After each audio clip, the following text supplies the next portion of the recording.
Okay, so some interesting stuff has been happening in sport. The NHLPA and the NHL have had some constructive talks to do with extending the collective bargaining agreement, and of course, there's some really serious points on the table with the NHL, including escrow, which I failed to mention in the video that I did. I overlooked escrow. Escrow I find really confusing. Why would you want to have an entity taking third-party holding of a player's wages from the owner? Why would the owner want to not directly pay his employee? Why would it have to go to a third party which would hold a percentage and then not always pay out that percentage held? So escrow is a big talking point, as is the lower than expected salary cap, as is a whole host of other issues, including participation at the Olympics, revenue sharing, which I think I covered. And apparently, the talks have been constructive because the NHLPA can opt out of the current collective bargaining agreement on the 15th of September. Now, what that would mean is if they were to opt out, which means, come the end of this coming season, the CBA would end a year early, which could lead to a lockout and or strike, depending on how negotiations go. If they do not opt out, it will be up to the NHL. It'll be their turn to opt out of the agreement. If they choose not to do it, then that means that the CBA, the collective bargaining agreement, would continue until the end of the 2020-2021 season, at which point, again, the same issue would arise. Extending the CBA, renegotiating a new one, or labour unrest. Now, or even actually possibly playing without a collective bargaining agreement and going with the status quo. So that's all really interesting. Of course, Seattle joins the NHL in 2021. It's going to be interesting to see what other topics are discussed. I know Olympic participation is a massive sticking point with players, especially because they want to represent their country at the Olympics. They're allowed to go to the World Championships if they are available to do so, but they're not allowed to go to the Olympics as it currently stands. Now, the IIHF are on board with the NHL and other major leagues for players being released to participate at the World Championships. It's a disagreement between the NHL and the IOC over image rights, television rights, and various other issues to like player insurance if they get injured. So that's an interesting topic. The Gary Monk sacking from Birmingham City. There were some mistakes in the video I did, but the abuse I've received, I hope Birmingham City get relegated next season. End of that one. I don't understand what Birmingham City and the board are doing, but the whole Jota situation, the fact he ended up going to Aston Villa, that is just a joke of a transfer policy. Why, if Gary Monk has made the team better, regardless of the points deduction, would you get rid of your best asset that has helped get you better? You've got to give managers time, and Birmingham City obviously don't want to do that. So they've had another merry-go-round of managers. The Luis Enrique situation, it's very sad for personal reasons. Obviously, he's had to stand down. He hasn't been in charge of the team since March anyway. So he was already on gardening leave while still contracted by the Spanish FA. His assistant, Roberto Moreno, was taking temporary charge of 4 games. He's now in permanent charge. This is his first permanent managerial appointment, I believe. But this is actually Spain's 4th manager in a year. It's going to be interesting to see how the players adapt to yet another new voice in that dressing room, considering all the chaos with the Lopetegui sacking, Hierro taking over for the World Cup, with only 4 days to prepare for that World Cup. Then Luis Enrique, and now his assistant Alberto Moreno. So that's really, really interesting to see what happens there.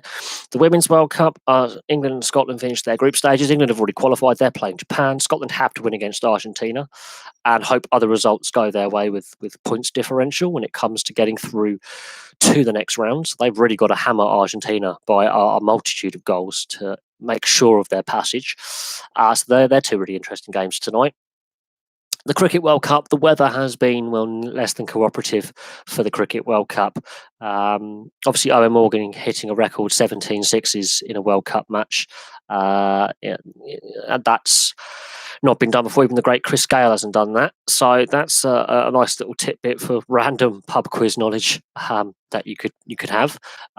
It's going to be interesting to see if the weather does improve over the next days and weeks. Because obviously this time last year it was 30 plus degrees on for 20 consecutive days or something stupid like that. We had drought conditions, we had a massive heat wave. This year it's been a bit of a damp squib so far, but the weather can still improve. Obviously the NHL draft is this coming Friday. So that's going to be interesting to see who gets drafted by whom. You've got the Kako Hughes debate. Who's the better player. Capo Kako played really well at the World Championships, won World Championship gold. Jack Hughes didn't play as well at the World Championship. So in the NHL draft, that's really interesting. End of this month, Major League Baseball obviously has its 2 games at the London City Stadium. A lot of criticism of the ticketing price for those games and the fact that Jimmy Carr is being used as part of the marketing campaign. That has not gone down well. Just check out social media for that one. What else is going on? The ongoing Chelsea manager situation. Is Frank Lampard going to be appointed? Because Derby County are known to be in discussions to extend his contract and offer him an improved contract with a bigger buyout clause. John Terry has decided to stay at Aston Villa till 2021, so he's had an extension to his contract as assistant manager at Aston Villa. Frank Lampard, I don't think, has enough experience to be thrust into the Chelsea job with the pressures that go with that. They don't give managers time. Derby have given him time. He started something good at Derby. I hope he finishes it there by getting them to the Premier League and then keeping them in it. I think that's the goal with Derby County. I think him taking the Chelsea job is a big risk, a lot of pressure attached to that. So that's going to be interesting to see how that all goes. There's a whole host of things going on right now. It's really interesting, the debate that's being had. Obviously, the Toronto Raptors victory parade, there was a shooting. I think 4 people were injured.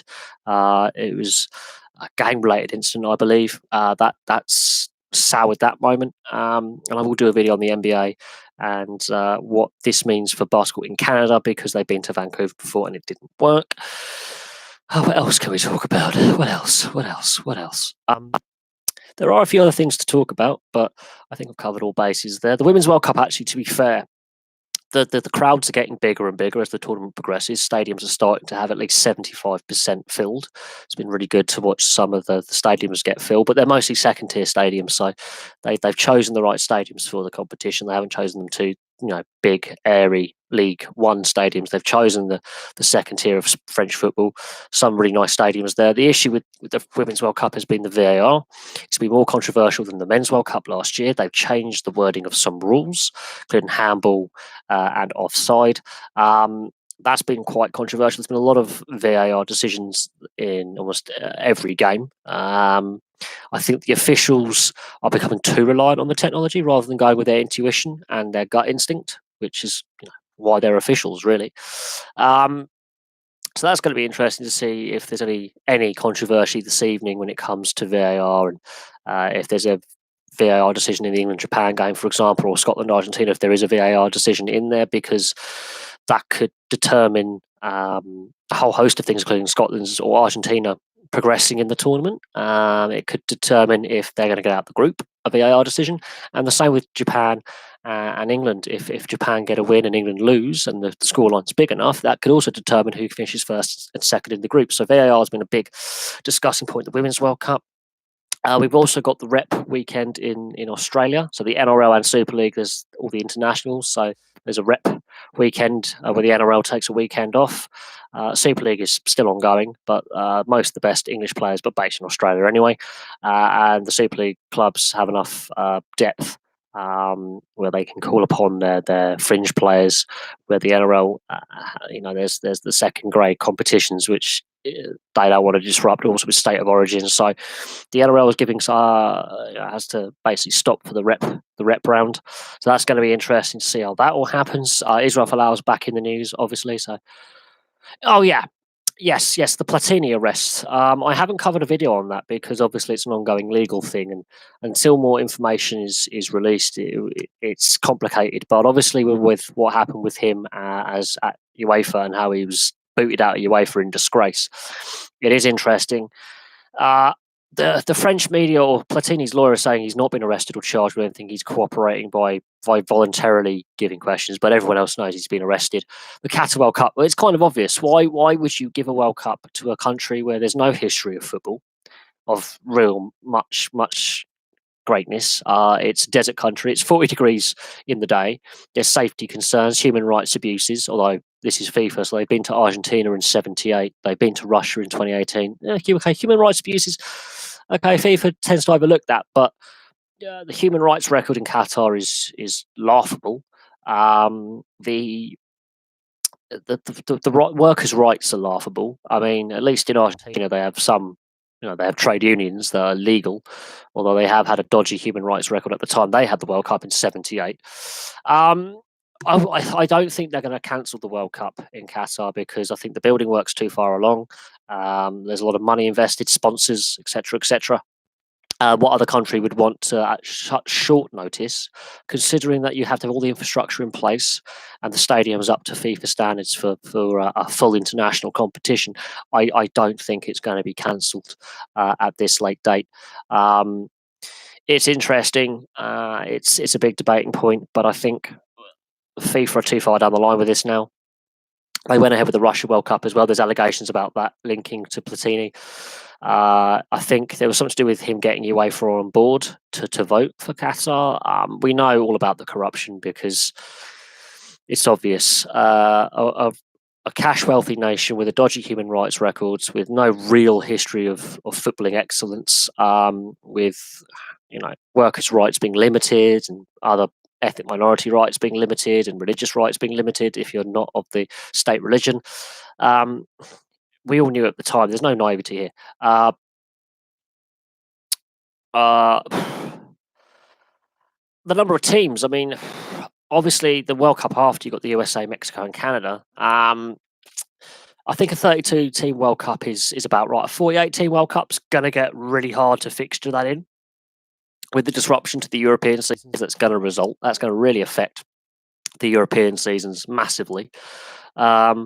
I think 48 is too much because look at the size of Qatar. Qatar is, in geographical terms, the size of a shoe compared to other countries.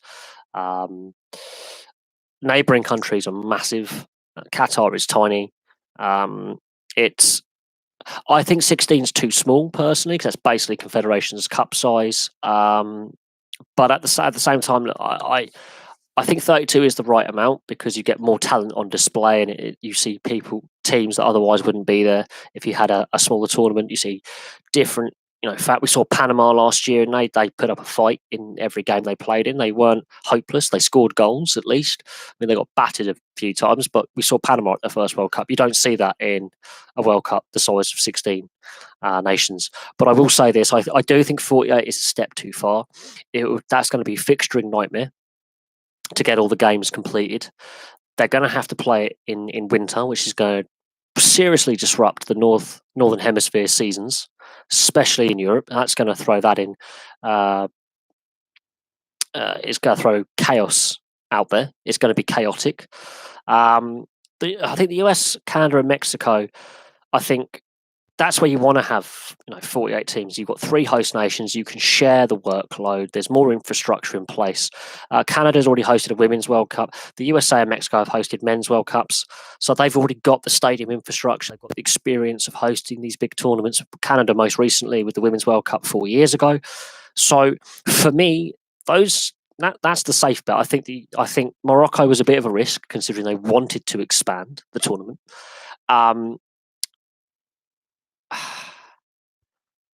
Honestly, the debate about Australia. At the end of the day, they had to move them to Asian qualifying because they were too good for Oceania.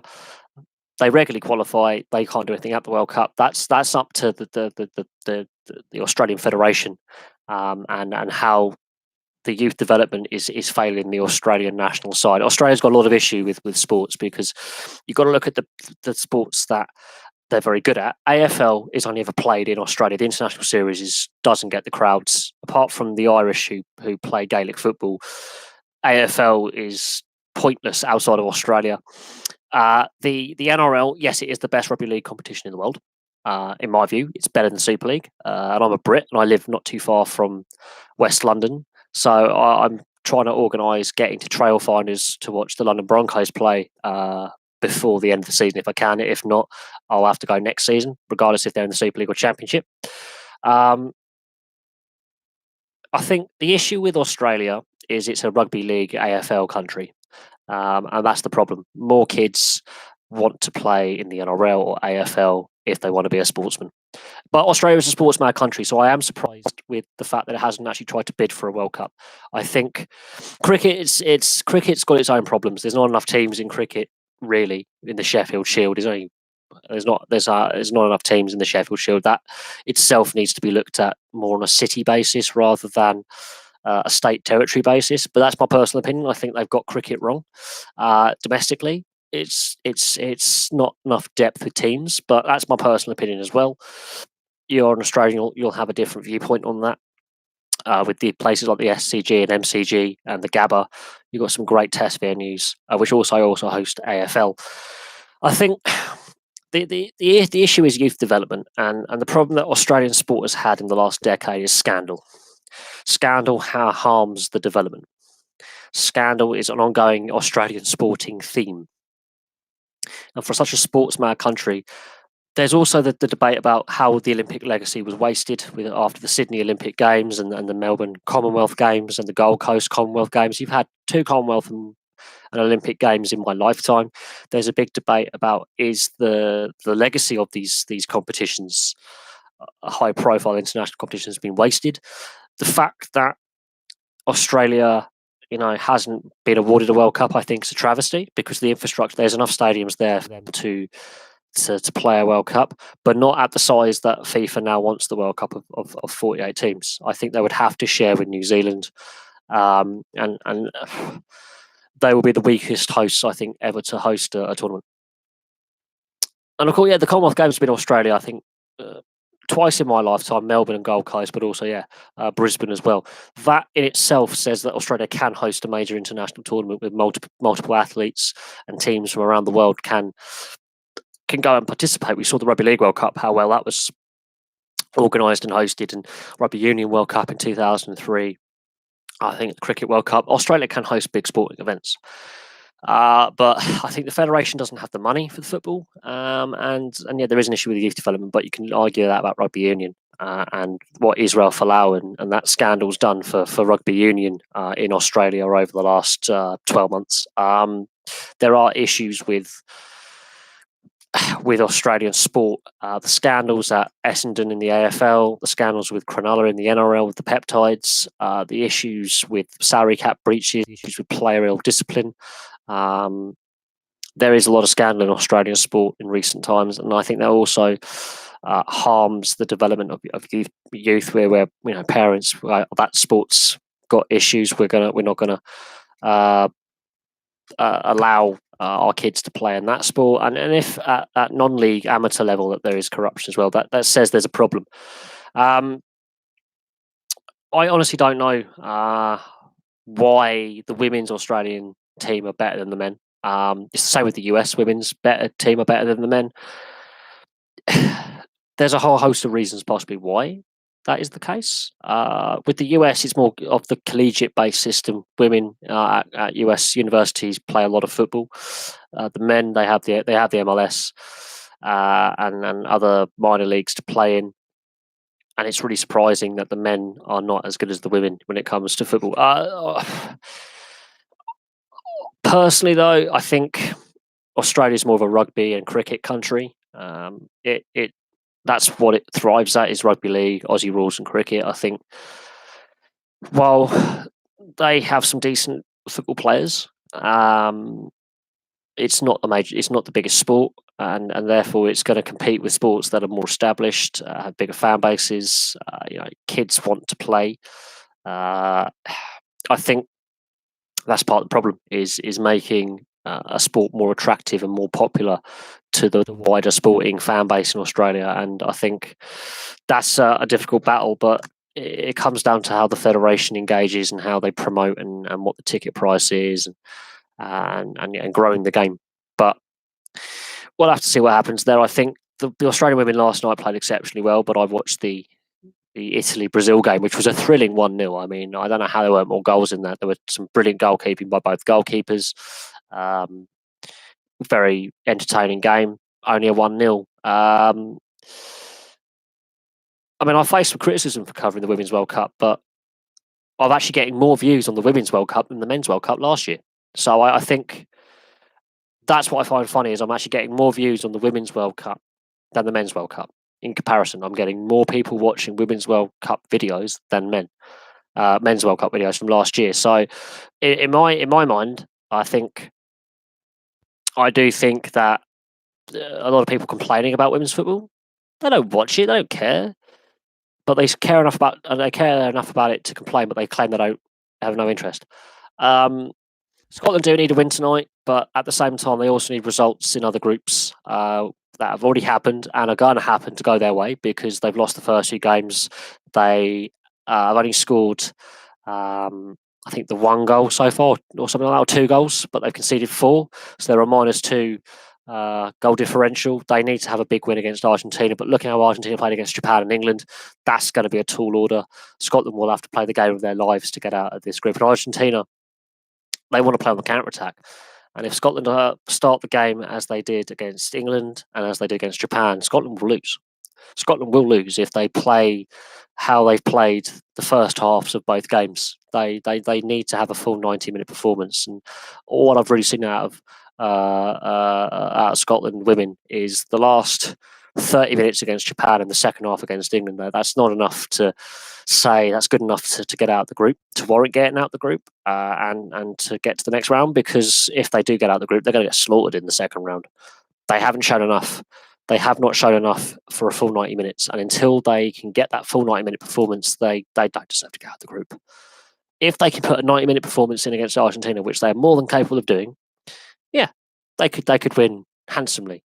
If they start slowly and as they've done in the first 2 games, and Argentina are up for it, the Argentinians, who've got a far better goal difference than Scotland, on -1, but they haven't scored any goals. So if it goes to head-to-head, that might get a bit tricky. But yeah, no, Argentina have been better defensively. They've been better as a team unit. Everyone's put a shift in for them, no matter how average they may be or not as skilled. There's a better team unity with Argentina. There seems to be a better work ethic. Every player in that squad puts a shift in. There are no shirkers. There's no passengers in the Argentinian side. From what I've seen of them out of the 2 games I've watched them, they have been pretty solid. I think it's going to be interesting to see what happens. Personally, England struggled to break them down, and England were far better against Scotland for over the full 90 minutes. Scotland had a better second half, but they left it too late to get back into the game. It's Argentina's first tournament in 12 years, and they've had the second worst defeat in World Cup history against their name. So it's going to be interesting to see what happens. I think it all depends on how Scotland start the game. I think Argentina are going to play the same way they played the first 2 games, which is just teamwork, work hard, work ethic, fight for each other, pressing for defence, throwing the tackles in. Scotland just have to be up for a fight, and if they're not, they could lose. And if they do lose, Argentina don't actually have that bad goal differential. They've only conceded 1 goal in 2 games. Scotland conceded 4. Argentina seem to be more solid defensively and more committed defensively as well. But it's hypothetical. The game kicks off in just over 3.5 hours. Anything could happen. As we've seen with the weather here, I mean, I'm in the southeast of England. We've just had 2 massive storms come over in the space of 2 hours. It's heavy rain, stopped, heavy rain again. We're expected heavy thunderstorms. We've seen a lot of bad weather in France as well, with thunderstorms and changeable conditions. The weather could cause havoc for all we know. It all depends on how Scotland start the first half. If they are too lackadaisical, they're in trouble. They are in trouble. But at the same time, Scotland could carry on how they played the last 25 minutes against Japan and put 5 past them. But Japan and England have only managed to get 1 goal in 2 games combined against this Argentina side. So it's going to be interesting. I think Argentina, as a group, it's their first World Cup, but they have been there before. But as a group, it's their first tournament as well. So it's going to be interesting. That's my personal opinion. But no, the Women's World Cup videos, the matches, they're getting more views than the men's games did last year. So I think women's football is more popular and more fun for people to watch than those naysayers who slag it off all the time. Okay, I think we've had record TV viewership for this tournament. While not on the level with the men's, we've still had record TV figures, the 2 highest ever TV figures for women's football in this country, in the UK. A combined total, I think, of 11.5 million or something have watched the 2 England games. Scotland, obviously smaller population size, but England and Scotland got over 6.1 million nationally, And I do believe some Scots did tune into the England-Argentina game because they wanted Argentina to win, obviously.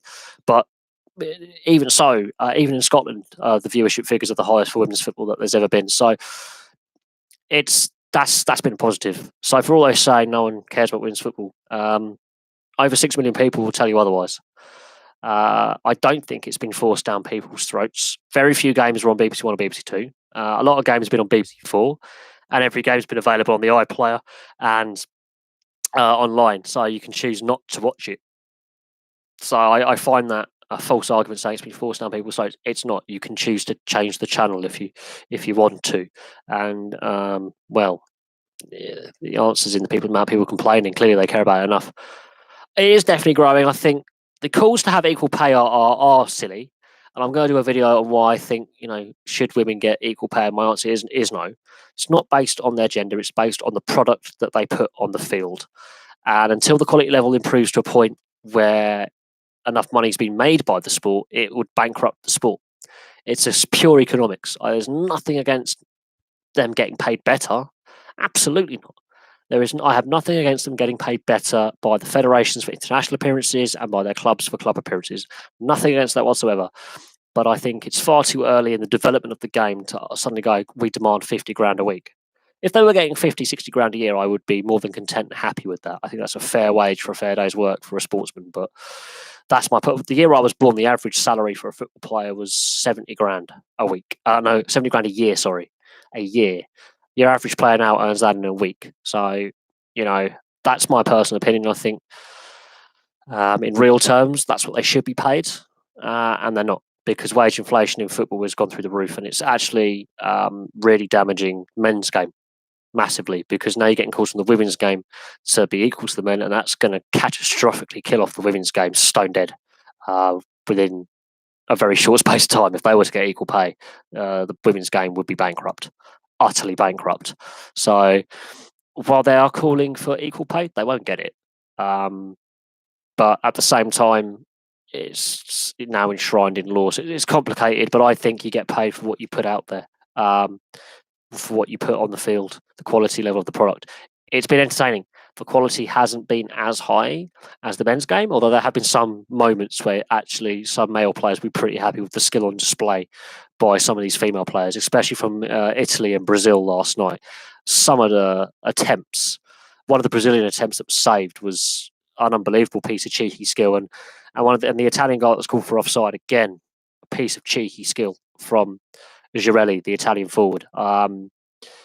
Many a male player would be happy with that.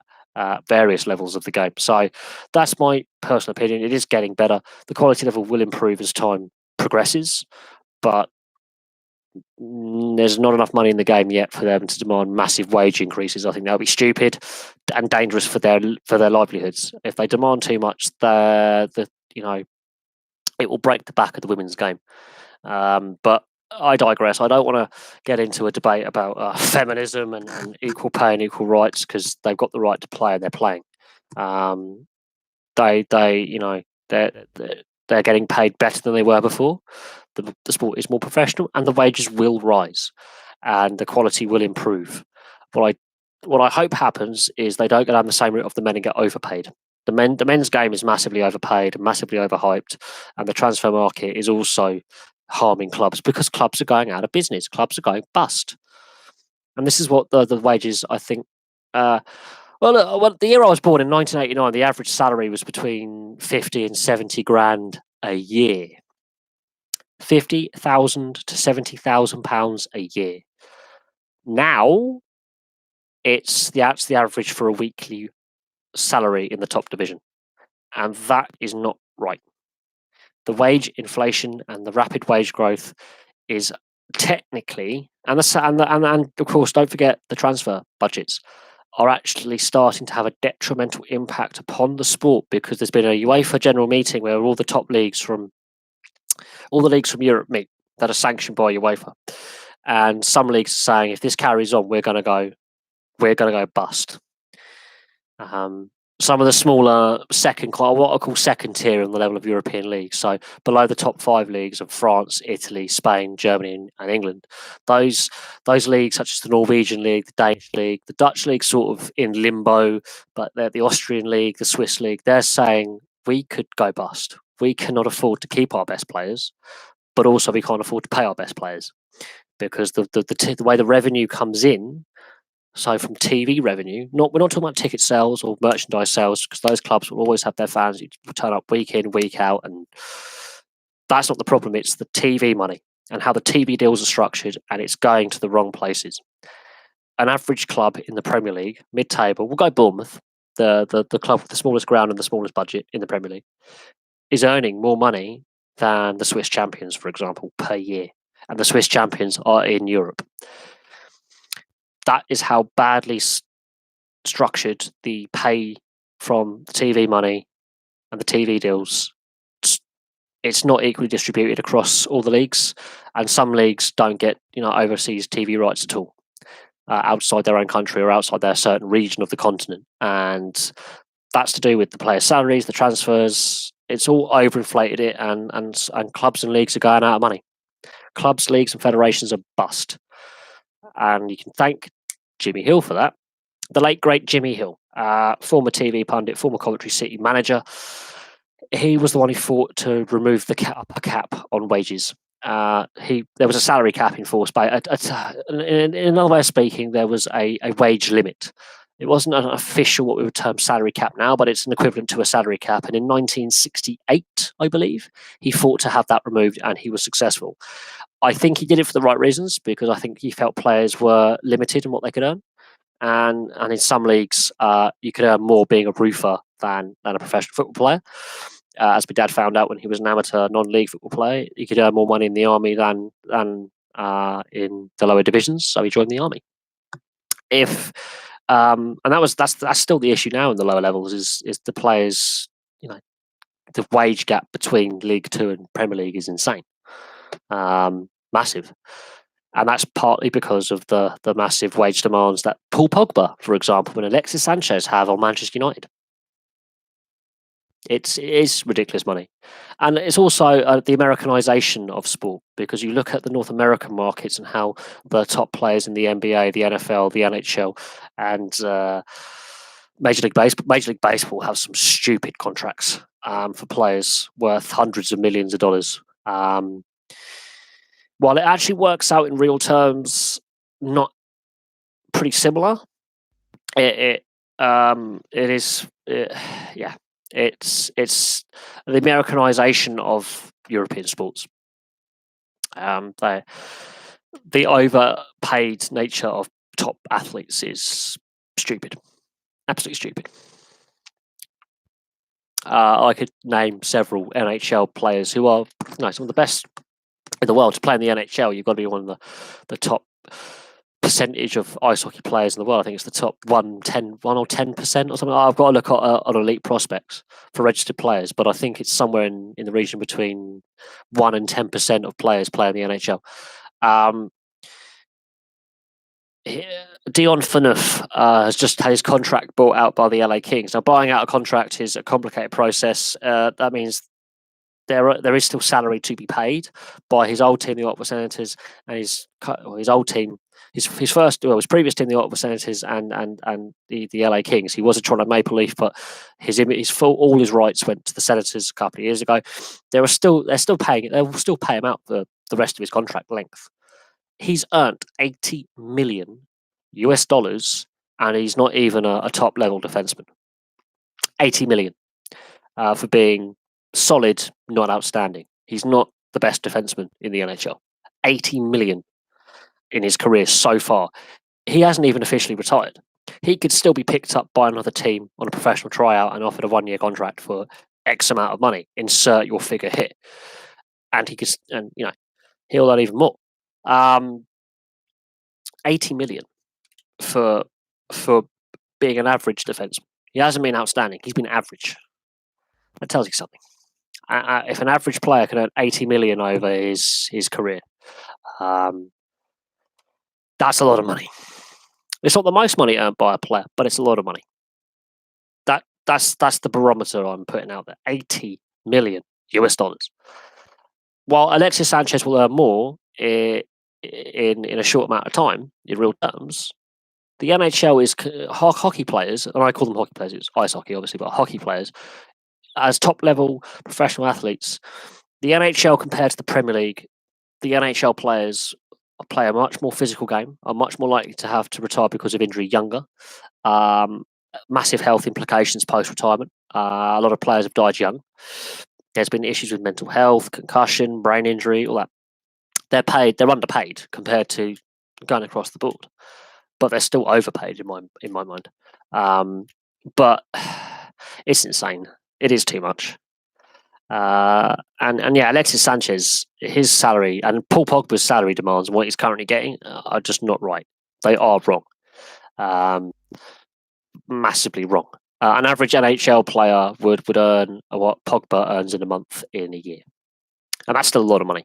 He's on $500K a week, so that's $2 million a month. That's your average NHL salaries around that ballpark, just about $2.6 million. Paul Pogba earns that in a month. That's how wrong the system is when it comes to overpaying. Even still, 35 grand a week. Some players 20, 30 years ago were earning that in a year. So that's where you got to look at, is that acceptable? When Scottish football was at its best, that was the average salary per year in the 70s and 80s. And yeah, the Erik Karlsson contract, that is a big risk by San Jose, especially as Joe Thornton isn't sure if he's coming back next year or not, but he says he wants to, as long as he stays fit. If Joe Thornton comes back, there's going to be some issues with keeping Pavelski and Vlasic and others. San Jose, I think, have overpaid for Karlsson. But if they didn't sign him, the Jets could have had him.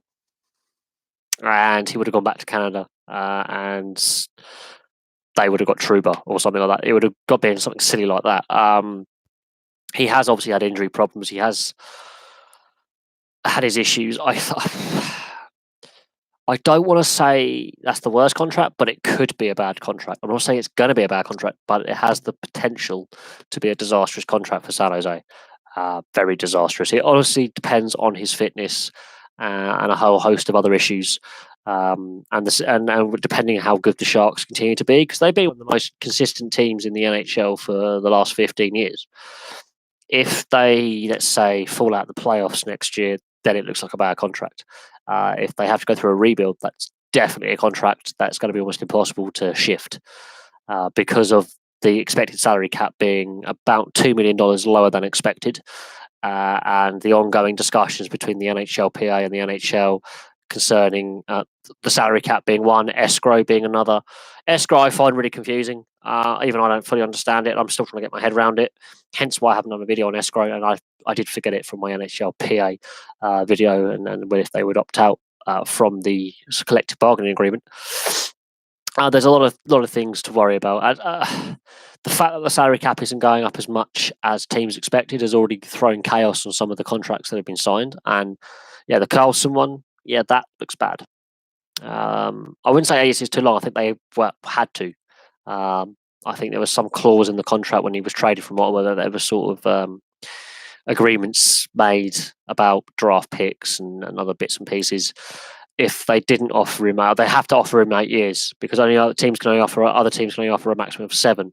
And I think that was the offer sheet. So I will give you the full term we can offer you under the current rules, and that will be grandfathered. So if there is another collective bargaining agreement or there's a lockout, his contract will be grandfathered, and they're stuck with it. It's a grandfathering of contracts. So if the rules change on length of contract, how long you can keep a player, they won't be able.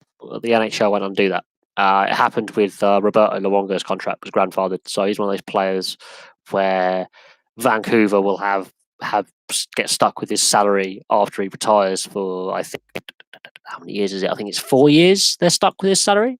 The Islanders are stuck with what's the goalie? Di Pietro's contract for another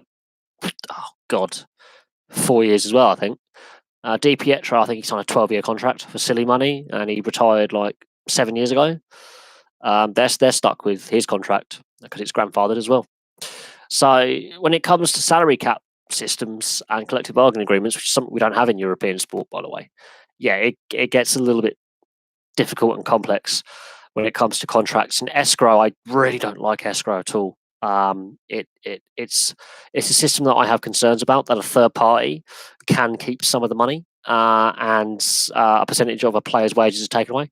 Um, oh yeah, no, Bobby Moore, yeah, no, Bobby Moore did live in that part of London.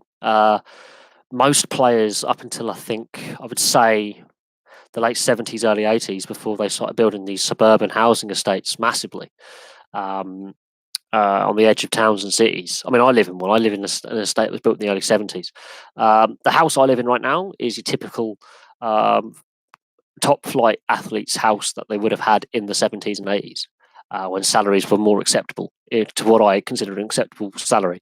But even then, they were considered massive salaries, and people were in awe because you could buy a house for like 10 grand. I think my grandparents' first house cost them £2,500 when they bought it.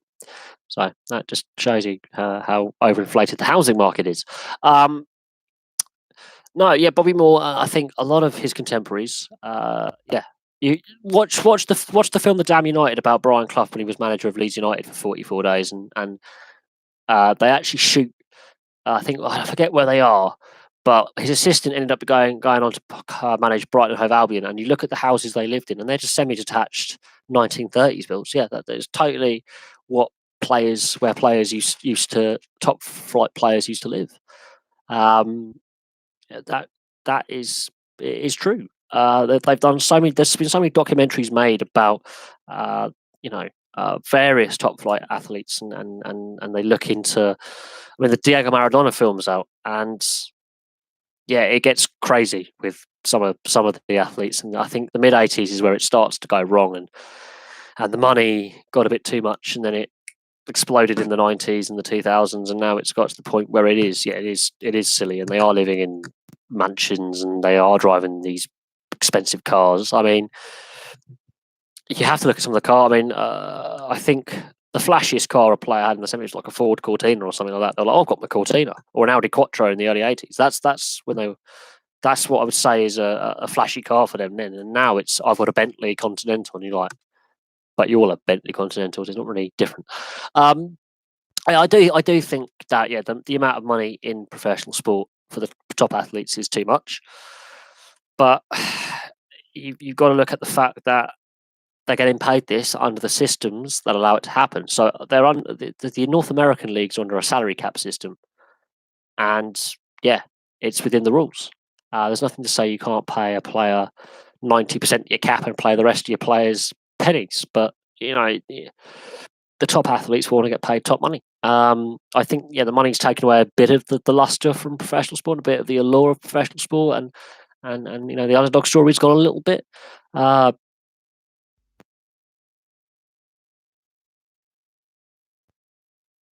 oh yeah, I mean yeah, I think what pissed off the Leeds United players with Brian Clough was a couple of seasons before they played his team Derby in a league match, and Brian Clough referred to the Leeds players as animals. But Brian Clough was well known for his media appearances and his interviews and some of his comments, uh, and the Leeds players never forgave him, and they made his job almost impossible at Leeds for the 44 days he was there. He then went back to Derby, won a league title with Derby, and then he went on to Nottingham Forest and won back-to-back European trophies. So what his spell at Leeds was forgettable. But it's a lot of managers have that bad spell. Alex Ferguson nearly got fired from Man United multiple times until 1992. The fact that Derby and what he did at Derby and what he did at Nottingham Forest goes to show that there was a toxic environment at Leeds United at that time. Very toxic environment at Leeds at that time, and after he left, the toxic environment continued. So it was the culture of the club. The club had a nasty streak in them. They weren't the only club to have that in the 70s and 80s and the 60s through to the 80s, but there was a cynicism about their play. There was it was more than a gritty nature. There's that famous Chelsea, I think, is it Chelsea Leeds, where they have a punch up on the pitch, where Billy Bremner is punching, I think, Osgood, and Osgood and Bremner are going toe to toe, having a punch up in the middle of the pitch. That was the style of football at the time. There was a lot of cynicism, cynical play by Leeds United and other clubs. It wasn't just a Leeds thing; it was a general thing. At the time, there was a lot of nasty, cynical play. But it is what it is. I mean, that was the era they played in. Completely the era they played in. And Brian Clough is obviously well known for his quirky comments in press conferences. He was very well known. He referred to the Polish goalkeeper Tomaszewski in 1973 at Wembley as a clown, and then England didn't qualify for the 74 World Cup. So, Brian Clough was Brian Clough. Some of his media appearances are really funny, but he was a very interesting man who had a lot of issues himself. So, he's an interesting character. He's a flawed character, but he's also ultimately a brilliant football manager. It just did the damned United, that period at Leeds United, it just didn't work out. And at the end of the day, do people remember his spell at Leeds United? Not really. The film brings back, into the conversation, but he's remembered for what he did at Derby. Derby fans love him, but Nottingham Forest fans love him even more. And that's a big rivalry in the East Midlands. Yeah, he coached two clubs that hate each other, and the fans love Brian Clough. I have to admit, though, he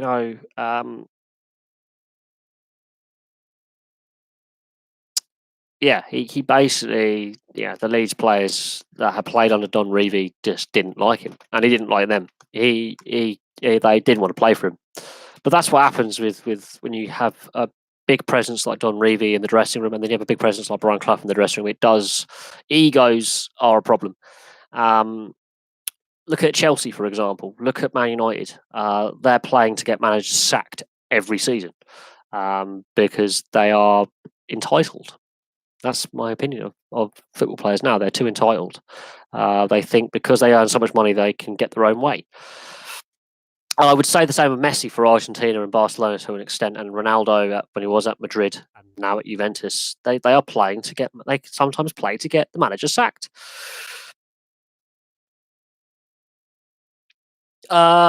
Dangerous team. Canada, if they can get their scoring together, their defense is like a brick wall. The Italians, they're the surprise package, and they've got a defense that's like a brick wall, and they can score goals at will if they're in the mood. The USA, I think they've had a bit of an easy ride. We'll have to see how they play against Sweden. That's going to be the real test for the USA over the next couple of days when they play Sweden. And that's where they will show how good they really are, because the Swedes, I think, haven't hit top gear yet. Just because the USA have won their games at a canter, I don't think the USA have been challenged yet. Wait till they play Sweden. And if Sweden beat them, that will tell you something. That will tell you where the USA are at, because they've used the whole outfield squad now. There are no excuses for any of the American players. Unless the goalkeeper gets injured and they have to put one of the reserve goalies in, there is no excuse for that American side. They've played every single outfield player, and the Swedes will want to beat them. The Swedes will want to beat them, and the Swedes have the ability to beat them. And I don't think the Swedes have actually woken up yet. So Sweden are dangerous. The French, look, they're the hosts. A host nation always has that kind of bonus of playing at home in front of the home fans, regardless of how they've played going into a tournament. They always up their game. I wouldn't say France looked poor. Their first game, they were brilliant. In the first game, they were outstanding. I think maybe their initial buzz has worn off, but their goal was to get out of the group. They've done that, and they are pretty scary side when they wake up. They're dangerous. The Dutch, they like leaving it late. That's their problem. And if they are going into a game still 0-0 late on, can they keep doing that? You can't keep relying on leaving it to the last 5-10 minutes of a game to win. Japan, they've been to back-to-back World Cup finals, as have the USA. They've swapped tournaments around. The Japan won 8 years ago, USA 4 years ago. They're both, back-to-back finalists. The Japanese, I don't think they've fully woken up, but they've got a younger side this time around. Apart from Thailand, the golfing class has been reduced than it has been in past years. But I think, the women's game is growing in professionalism around the world, and the best players play in a select few countries. So the US Canadian system has some of the best players.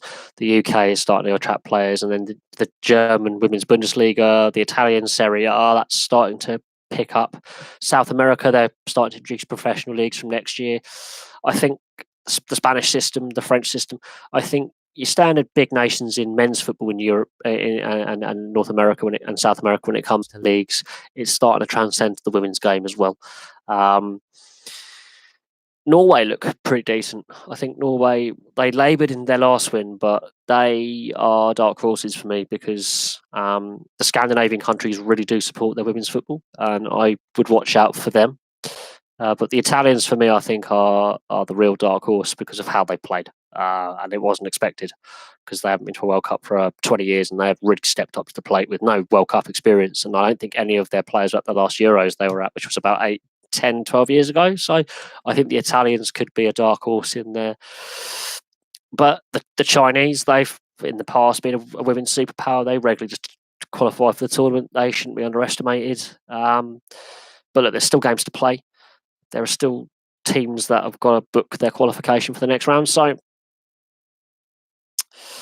I honestly don't know. I didn't watch the Australia Jamaica game because I knew that was a foregone conclusion with Jamaica's first international tournament experience. But I watched the Italy Brazil game, and while it was decided by a penalty, that was the best 1-0 I think I've seen in a very long time in men's or women's football. It was a brilliant game. Some of the skill on display. I think a few male players be going, I can't do that. But at the end of the day, it's been fun to watch, and I can't understand why people are just slagging it off. People don't have to watch the game; they don't have to watch the sport. And I think the viewership figures that we've seen over this tournament, they're up on 4 years ago. They're up on 8 years ago. We've had record viewership for the tournament. We've broken the records. Well, the previous record's been broken twice, in the sense that there have been 2 viewership figures that are higher than the previous record held. So look, it's definitely a growing game. There are so many people complaining, saying it's all this PC BS and it's all these feminists and feminazis and SJW and all this bollocks. And I'm like, hang on a second. Why are you complaining about something you don't care about? If you don't care about it that much, why are you complaining about it? If you don't care about something, why put in all that effort to complain? I do not understand it. But it is what it is. Oh God, bloody notifications coming through. But no, it is I mean, at the end of the day, it's been a fun tournament to watch. I think it's been a great advert for the most part. I think the Thailand USA game wasn't the best advert. The VAR has been controversial, more controversial than last year in the men's tournament. And some of the rule changes they brought in, I'm not sure if they actually benefit or hinder the game. I think the officials are far too reliant on the VAR to make the decision for them. And the offside, they bring up the flag so late. Just go with your intuition, go with your instincts. That's what makes officials good at what they do. Is they're normally right with their instincts. And I think the officials are getting too reliant on the tech. I think the tech is there to help them, not do it for them. And I think they've got to get that balance right. Yes, the Leeds Chiefs have released their logo, which looks shit. The Leeds Chiefs, yeah, I think they could have come up with a better logo than that.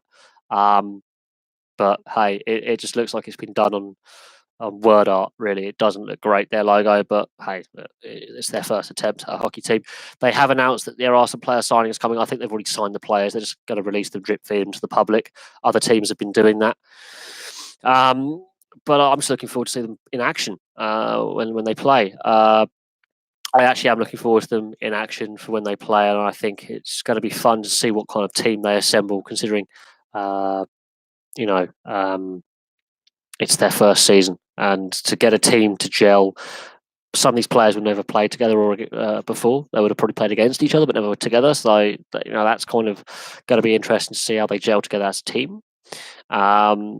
and they're going to have to try and set up youth teams as well to keep the production line of players going, so they can have a production line of players going up from the youth ranks up to the senior level, to keep topping up the team for years to come. It's going to be fun, and if Hull, the Hull Pirates, are anything to go by, it can be very, very successful. We'll have to see what happens. It is annoying a little bit to a point, but at the same time, I mean, that's the system they put in place for this year, a conference system. Do I agree with it?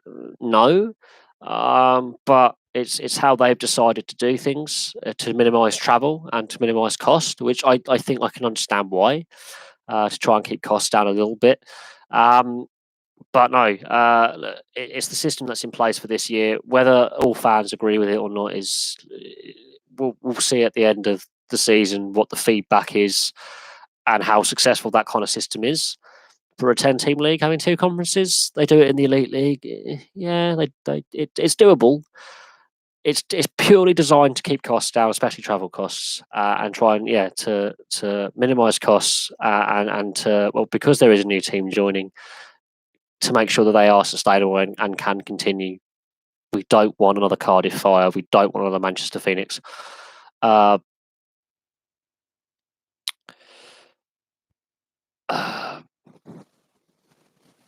Yeah, I mean, they've whacked the conferences together. It is what it is. We have to make do with it, I suppose. But Leeds, it's going to be fun seeing them and seeing how they perform and seeing how they do and how competitive they are, because this group of players they're going to assemble. Some of them will never have played with each other before. Some of them might even have played against each other before, because they might be coming from the age groups. So it's going to be fun to see what they put together. It's going to be fun to see what imports, if any, they sign. And it's going to be fun to see how competitive they are. It's a lot to look forward to, and if we only see them twice this season, big deal. I'd rather see them, be sustainable, successful, and competitive. Because at the end of the day, if they're just there to be whipping boys, it's actually not as fun as it could be, really, because it doesn't help the sport develop. We need them to be competitive, we need them to be sustainable, and we need them, to grow.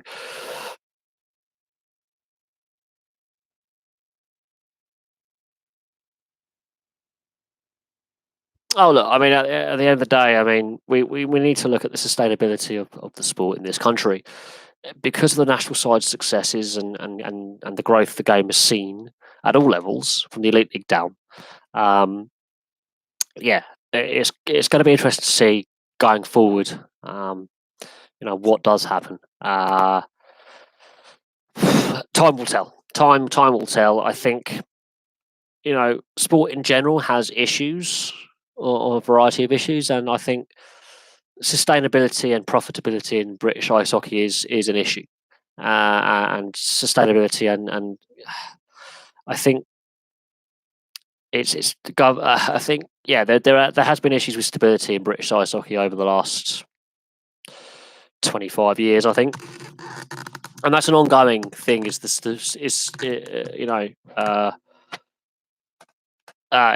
problem? It's the ongoing, stability off the ice with teams, and what we've seen last season with MK Thunder and the Invicta Dynamos, and the issues they've had, and now what we're seeing with the Milton Keynes Lightning and their possible issues that they could have with ice time, and the Basingstoke Bison with their rink issues. These things are an ongoing theme, and it's nice to see that we have some certainty going into an off season and into a new season. We don't normally get this kind of certainty with how, when a season ends, what league teams are going to be playing, and the fact they've worked out very quickly and early on how to organise the situation and get things ready is positive signs that off the ice, the organisation, the stability and the direction that the sport is taking is improving, because that's been a hindrance to British ice hockey for 25, 30 years. That's my personal opinion. That's just my personal opinion. It's great to see so much homegrown talent doing well, and so many youngsters taking that step up to the Elite League. No, this is ice hockey. Basketball is something I don't give a toss about, but that's my personal opinion. I'm not a big fan of basketball. I understand why people are fans of basketball, but there's a reason why I've done so few NBA videos on the channel. There's a reason why I'm not overly enamoured with with basketball as a sport. It's just something I've never really enjoyed. Not that I, hate basketball, but it's not a sport that I enjoy watching. Really, I will casually watch a game, but I think it's just not a sport that I overly find interesting or overly enjoy. And it is what it is. I mean, you can't force someone to like something. And unlike people who whinge and whine about women's football, I choose not to watch sports that I don't like. There are other options available to me. I choose to watch them. But at the end of the day, what the Toronto Raptors have done in the NBA is a great thing for the sport, because it does show that outside the US, there is a thirst for the NBA. And Canada having only one NBA team, it does show that there is an interest for the sport outside the US, and it's not just an American preserve. It is a wider. It's got a wider audience than the NBA would realise. But there we go. Talking about taking sports outside of domestic and growing the international, the Major League Baseball. It's going to be interesting to see, how that, in the end, how successful these two games are this year between the Red Sox and the Yankees, and next year between the Cardinals and the Cubs. It's going to be really, really interesting to see how these Major League Baseball games over the next 2 years work, because initially it was going to be a 3-year contract, and they've decided to reduce it to 2 years. They have plans to take games here for 3 years. I don't know how the ticket sales have been, but the fact they're using Jimmy Carr to promote the upcoming international games in London, worst decision they've ever come up with. The London Stadium, I think that's the only stadium they could use, because the Cricket World Cup obviously ongoing right now. They couldn't use they couldn't use the Oval, which they were planning to use the Oval, not Lord's, because the Oval is closer to central London, and it's also on the main line out that goes to Feltham, where you can get to Heathrow on a bus service that they put on from Feltham Station. And as I've worked in London and I've lived in the edge of London, I know the transport infrastructure around London quite well. I've got a lot of friends and relatives who live in Greater London, and I've also my ex-partner used to live on the edge of Kingston upon Thames, so I was going into London a lot in the last few years.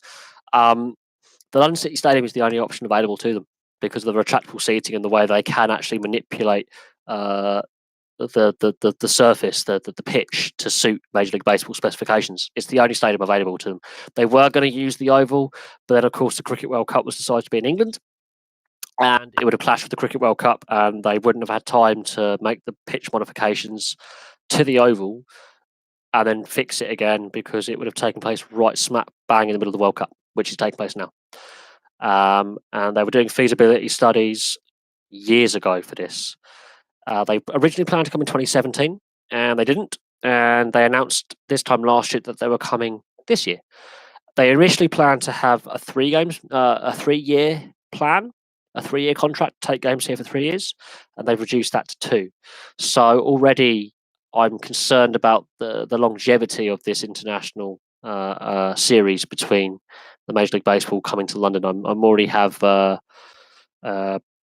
some concerns about how successful it's going to be. And baseball, oh god, yeah, it does send me to sleep somewhat. I'm not overly a fan of it. I have friends and subscribers who are, and I have done videos on Major League Baseball, but there are a lot of problems with the sport. There's been a lot of scandal in Major League Baseball, steroid scandals, corruption scandals, player unrest. There are issues with fan base, and fans are slowly but surely, dwindled. It's got issues. Has the sport's got problems, and has done for 30 years. I'm not sure how successful these games are going to be. I'm not kidding. I'm not 100% sure how these games are going to work out. Personally, I did a video on Major League Baseball, coming to London. I did a couple of videos on it, and I looked at the other major leagues. So the NFL has been coming here since 2007. The NBA has been coming here since 1993. The NHL first came here in 1938. Major League Baseball has taken till 2019 to come to London. So while I'm not a big fan of taking domestic regular season games outside of the geographical area where they're meant to be played. I can understand why the North American sports do it because it's a franchise system. I think it is really surprising that it's taken Major League Baseball this long, considering that 81 years ago, the NHL took games to London, Brighton, and Paris. 81 years after the NHL first came to Europe to play competitive games, Major League Baseball has decided to go, oh, well, that's a good idea. And it shows how far behind they are. And, have they lost out on the opportunity to engage with the European fan base, where the other three major leagues have already engaged with the European fan base, because the NHL is taking international series games, regular season games as well, to continental Europe this year, more than they ever have before. The NBA regularly takes games to the O2, and the NFL obviously is having a 4-game series this year, 2 at Wembley and 2 at White Hart Lane. I think, yeah, the Major League Baseball is lagging behind, seriously behind the other major sports. The Rugby World Cup. Well, my preview video that I did, I don't know, 6 months ago, is still getting a lot of views. It's had a lot of views. It has 50, 60 views a day. And I did that video 6 months ago. It's on average the most popular video over the year, pretty much. I'm not 100% certain how it's going to go. There's been a lot of controversy in the build-up. We obviously know about Israel Folau and the Australian controversy, but there's also issues with the Fiji, Tonga, and Samoa threatening to boycott.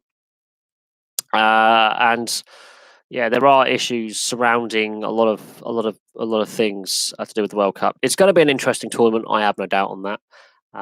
The quality gap between the top nations and the lower nations is closing. But we're too far out to really predict anything. But we'll see what happens closer to the World Cup. There's obviously warm-up games to play. There's some warm-up games to play, I believe, in August and July. So, we'll have to watch them if we can. There's a lot of warm-up games for, every nation. There's warm-up tournaments that I think Uruguay, Namibia, and Russia have been involved in a warm-up tournament.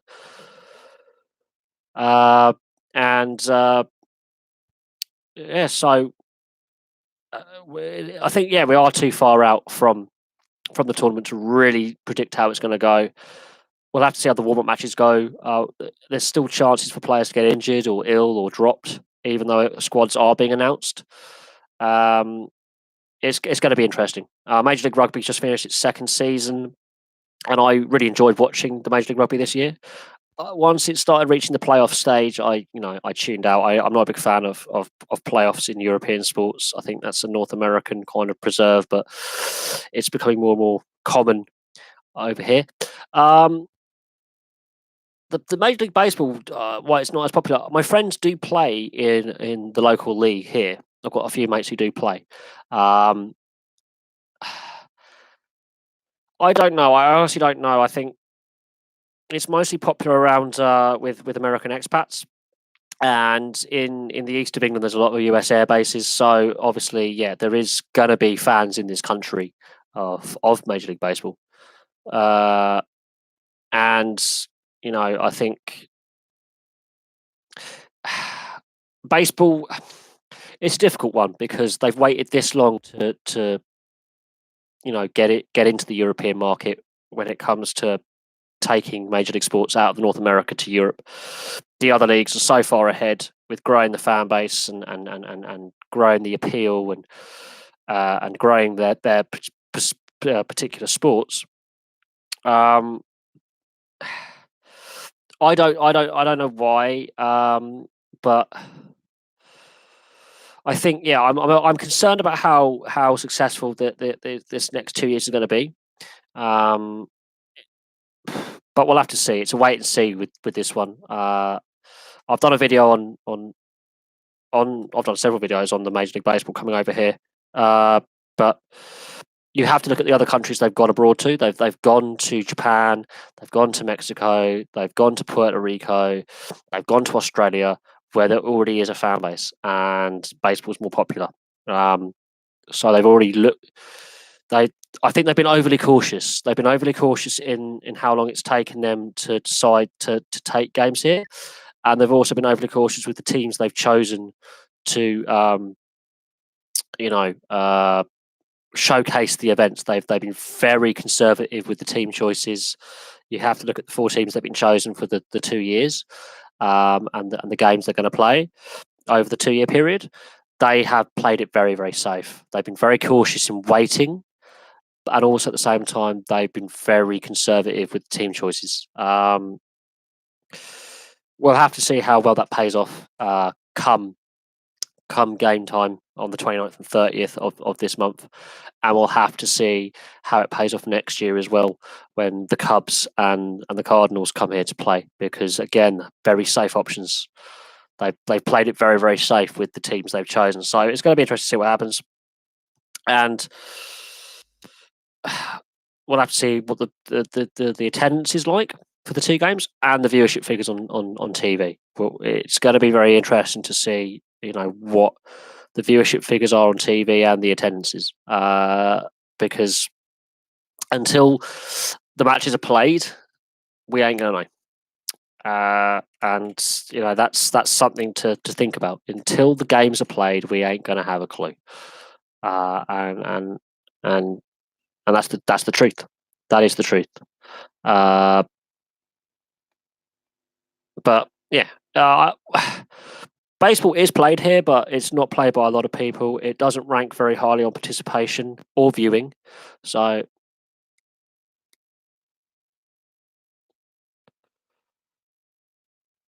we shall see. Oh, we have a Blackpool. Lancashire. I feel sorry for you for being from that part of the world. And well, supporting Celtic, well, enough people do. So it's not the worst team to support, I suppose. Considering how badly Blackpool Town have been, run over the years, Celtic is not a bad bet for supporting a professional sports team. Oh, bloody spot on my hand. I still think Major League Baseball has taken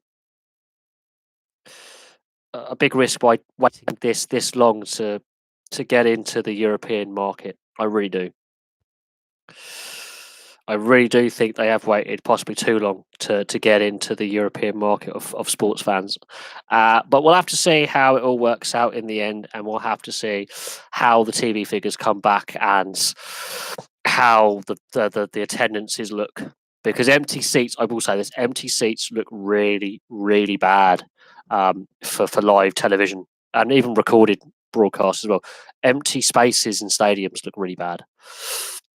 Really, really bad. And I've been kind of impressed with how in the French Women's World Cup, the attendances are growing game on game. The people are turning up now. And for those who said, oh, it's a half-empty stadium, it's not a great look.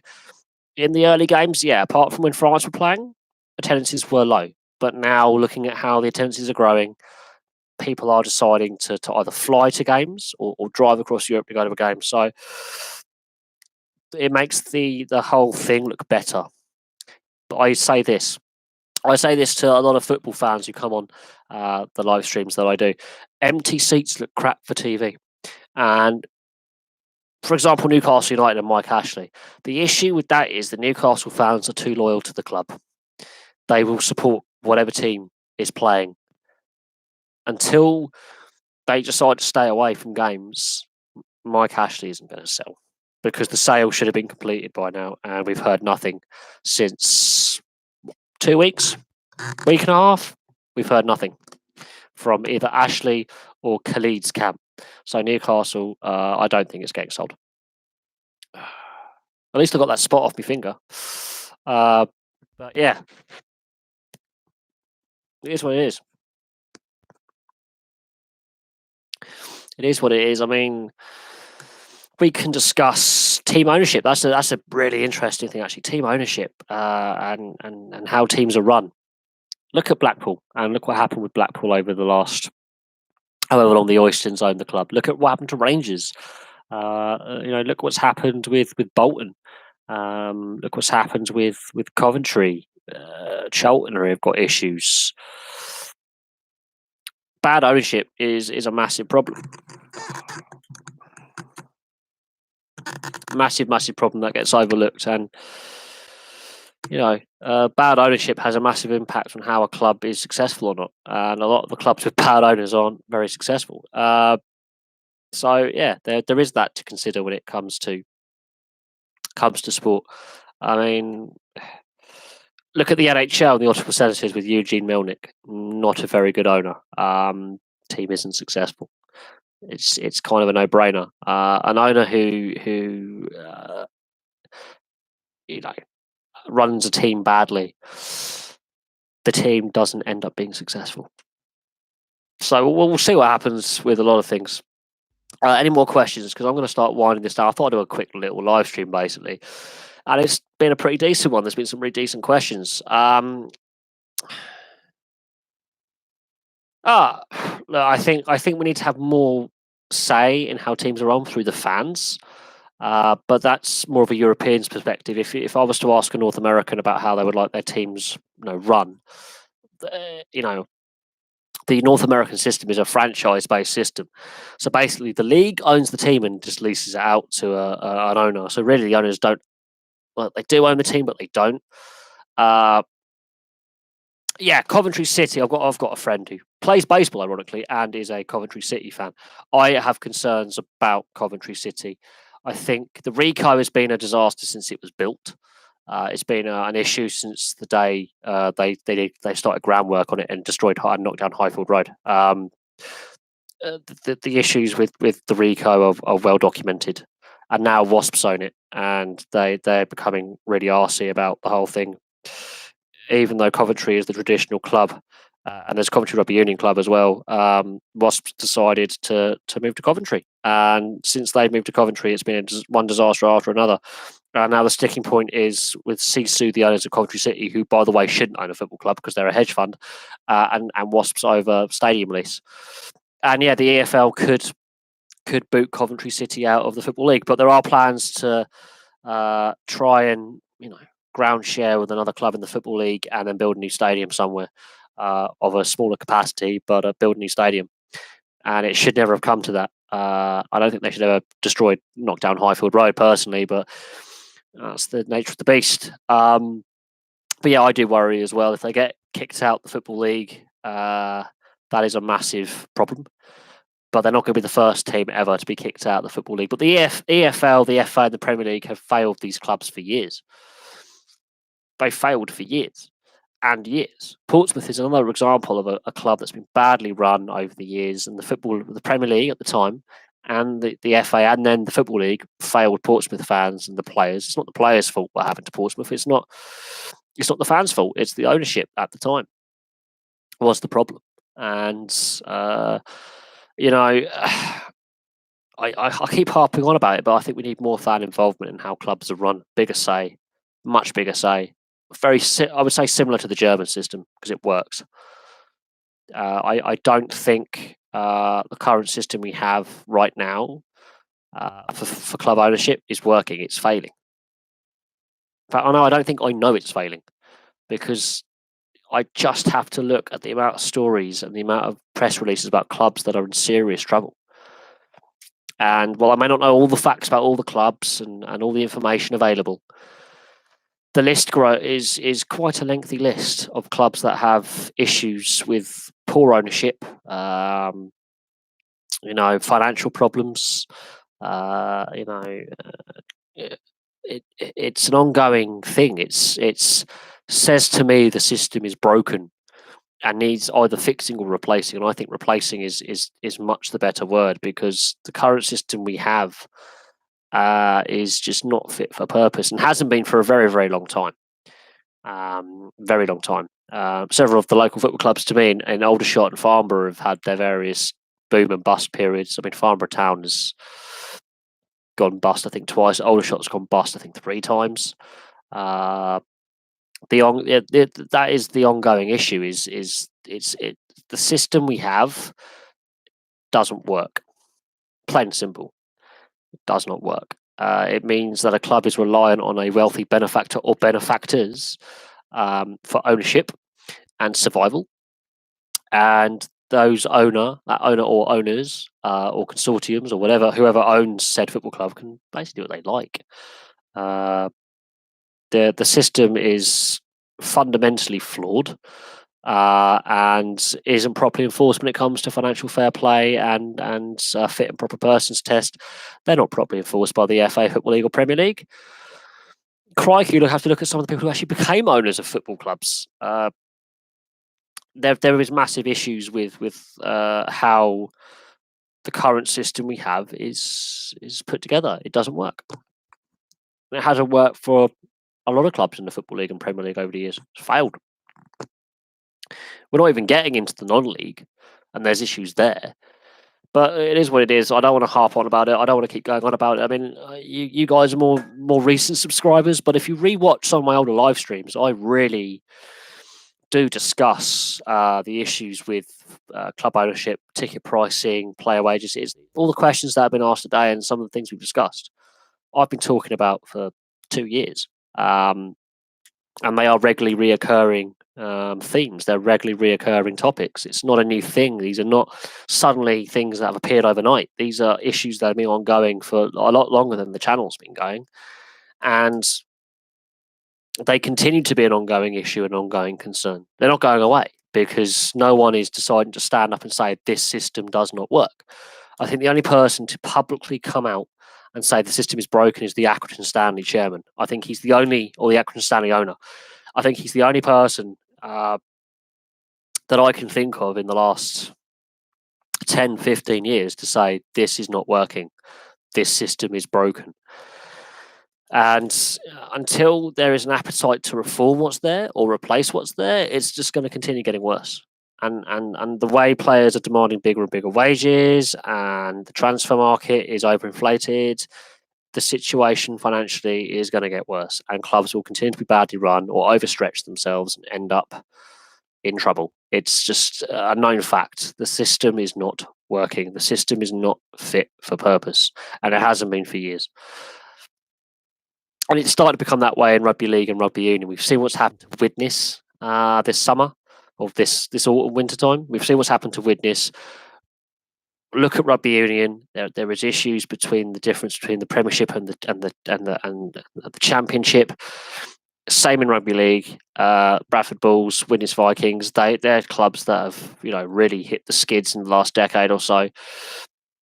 These issues aren't going away. And anything, they're getting bigger and more widespread, and they're transcending football and they're going to other sports. Ice hockey in this country is a prime example. The Edinburgh Capitals collapsing last year. You have to look at Milton Keynes Lightning going up to the Elite League and then going, oh yeah, that's not a good idea. We can't afford to stay there. The Manchester Storm have gone out of business twice. The Manchester Phoenix collapsed mid-season. Cardiff Fire couldn't put a team together for this season. Invicta Dynamos and Milton Keynes Thunder having to crowdfund to survive to complete the season. Yeah, there's problems. It's not just the football thing. It's a more widespread issue. That transcends sports. Have I been following rugby since a young age? I've been playing it. I played it at a very young age. I first played rugby when I was 7. So I played rugby from the age of 7 till the age of 16. And then I stopped. And then I started playing again when I was 20 for a year. And then I busted my ankle and I busted my shoulder and I busted my neck and I knocked it on the head. But no, I started playing. God, I'm 29 now. So I would have 23 years ago, I started playing rugby for the first time. 23 years ago. God, I can't believe I just said 23 years ago I first picked up a rugby ball. All those years later, I'm still here. Well, look, you got the two codes. You got rugby union and rugby league. If you want to watch a more simple sport, watch the rugby league. If you want to really have to think a lot, watch rugby union. Honestly, I would say either code, league or union, give it a shout. I mean, give it a try. But I would say if you're not really certain, rugby union is a very complex sport when it comes to rules. I would tell you to look at league as your best bet to watch a faster paced, simpler. It's a simpler sport to understand when you're watching rugby league. If you want to learn rugby union, wait till the World Cup in September. That's your best bet.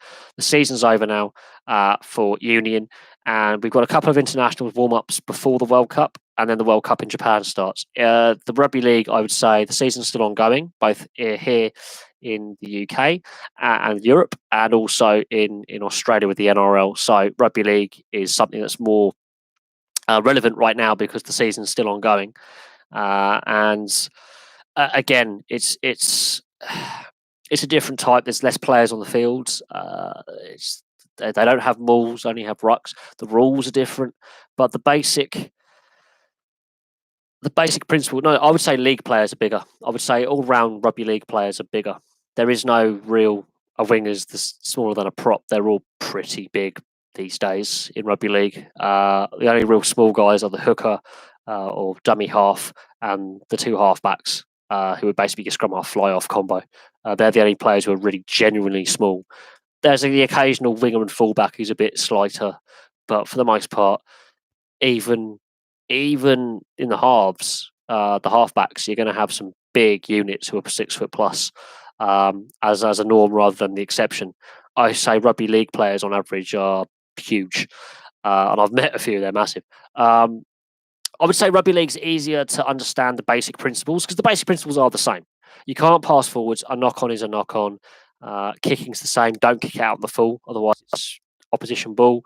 If you do a 40-20, it's similar to kicking inside your 22, kind of thing. I would say, I've really split my hand open. I would say rugby league is easier to understand and learn the basics of rugby. Rugby union is when you've really got the knowledge. It's a different beast, but the same principles are the same. It's the same length and width pitches. They're basically the same as well. The field markings are different between union and league, but the basic principles are the same. But league is a simplified version of union. Is the best way to describe describe rugby to a newcomer. Is rugby league is a simplified, slimmed down version of rugby union, and there's history behind it as well. When the code split in the 1860s, yes, it goes back that far. There was a split in the codes in Huddersfield. It's 6 tackles better for free for all, but you can get repeat sets, and that gets more complicated. And I don't want to confuse Mr. Brown, Mr. Justin Brown, because I'd rather that he just dips the toe in and starts watching it, because they are updating the rules regularly in both union and league. There's new rules coming in every season, so your best bet is I don't know where you live, so this is going to be interesting. The NRL, I found a couple of websites where you can watch the rugby league in Australia on the NRL. Watch NRL, you can get a year subscription for just over £100, and you can watch every game plus State of Origin plus all the internationals for £100 a year, which is cheaper than Sky. Rugby union, your best bet to understand rugby union is wait for the warm-up games pre-World Cup, and then the World Cup starts in September. Rugby league, that's the climax of the rugby league season, and then we have the autumn internationals. We have a tour down under with the Great Britain side going to New Zealand, Papua New Guinea, and Fiji in was it Tonga and Fiji? I think it's Tonga and Fiji actually in November. So rugby league, there's an international tour with the Great Britain side for the first time in 12 years, going down under to New Zealand, Tonga and Fiji. I think Papua New Guinea in there as well. That's going to be really tasty because they've got to play in Papua New Guinea in the tropical summer, which is like 40 degrees and 90% humidity, and that's going to be really fun to watch. And rugby union's got the World Cup in September, so you've got 2 big international sporting events taking place at the end of the year. And before then, we've got the Rep weekend in rugby league this weekend where the internationals take place, and England will be playing. I think we're playing Tonga. I think. I'm not certain. I think we're playing Tonga in the international, but I'm not 100% certain. And yeah, we've got the warm-up rugby internationals for the Rugby Union World Cup in July and August. So there's a lot of rugby to come on the international and domestic fronts for rugby league and union. It's just difficult because the rugby union season's finished in the northern hemisphere, and Super Rugby's only got a couple of games left to go in the southern hemisphere before their playoff final series, and Super Rugby is in a bit of a mess. So I would wait for the best advice I can give is wait for the rugby union internationals to be free to air on the TV here, because Channel 4 and BBC will have coverage of, and ITV will have coverage of the internationals taking place pre-World Cup. And the Rugby League, there's the Challenge Cup semi-finals. They're in July. They're a good bet to watch. They're at the end of July, so keep your eyes peeled for the Challenge Cup on the BBC, because there's back-to-back. There's double-headed semi-finals at the Bolton Stadium, University of Bolton Stadium, and you got Halifax, who are from the second tier, playing in the Challenge Cup, which is the Rugby League equivalent of the FA Cup. They're good. They'll be a good watch, because that's knockout rugby league, and that's when you get the best out of teams. There's no time wasting. This is two squads going hell for leather, kicking the lumps out of each other. The difference, though, between union and league is the interchange rule. In rugby league, you have rolling subs, but they're limited. It's not like you can have a free for all substitutions. You have, I think at the moment in the UK and the Super League, it's 8 interchanges. I think it's less in the NRL, but I believe it could be 10 actually here. But the interchange rule is variable at the moment, because they're experimenting and reducing the amount of interchanges a side can have. It's really interesting. But rugby league, it's rolling subs, but you have a limited amount of substitutions you can use on the interchange bench. Rugby union, there's your list of substitutions. They're the ones that come on, except if it's a blood injury or head injury assessment, and they're both the same when it comes to them. It doesn't affect how many subs you have then. But there you go. That's a basic overview. There are massive differences. There are also subtle similarities, and rugby league's easier to understand to begin with, and then as your knowledge improves, union would then be the idea to start watching. Then if you appreciate both like I do, and you've played both like I do, it becomes easier. And I regularly complain about some of the rule changes and some of the refereeing and some of the decisions the players make, and I regularly swear at my laptop and the TV when a player really fucks up, and a referee really. Watch some of my rugby league videos from the World Cup 2 years ago, and I really rip into a referee, and I rip into a couple of players for basically being thick as shit. I really do give it the what for, but my video quality isn't as good a couple of years ago, so we've come a long way. Also, if you want to understand some of the stuff I'm talking about, England, New Zealand, we had a 3-test series in November, and I watched 2 out of the 3 tests, and I did reviews on the 3 games. And again, you'll hear me mention certain players who play the game, and again, if you want to understand more, also just look them up on the internet, and you'll find video footage, and you'll find bios and their position that they play, and it'll give you a better idea of who I'm talking about. When I say the Burgess twins, that's Tom and George, and when I say Sam Burgess, that's their older brother. They have another brother who also plays rugby league, and I think they have a cousin who plays rugby league as well. So the Burgess family is a big rugby league family. When I mentioned Greg Inglis, GI, he's an ex-player who recently retired, Australian. Look at his greatest hits on YouTube.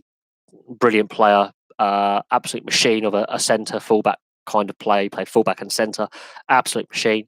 You've got Ryan Hall. I've done a video on him. I've done a video on a player called Charlie Gubb, who used to play in the NRL and now plays Super League.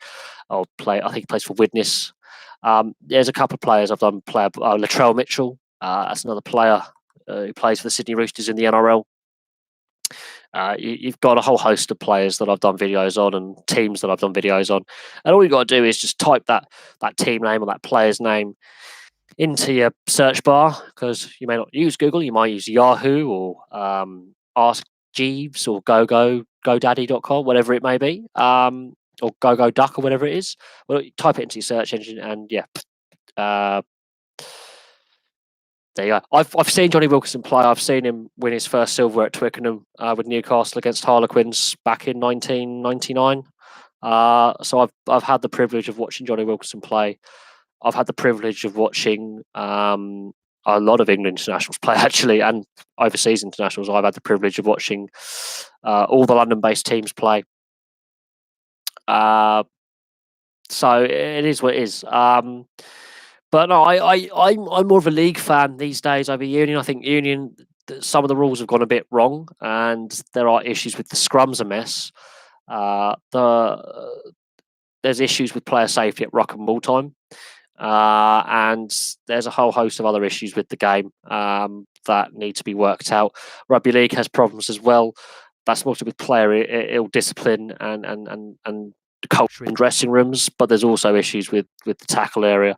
I think the tackle area could use a little bit of tidying up. I think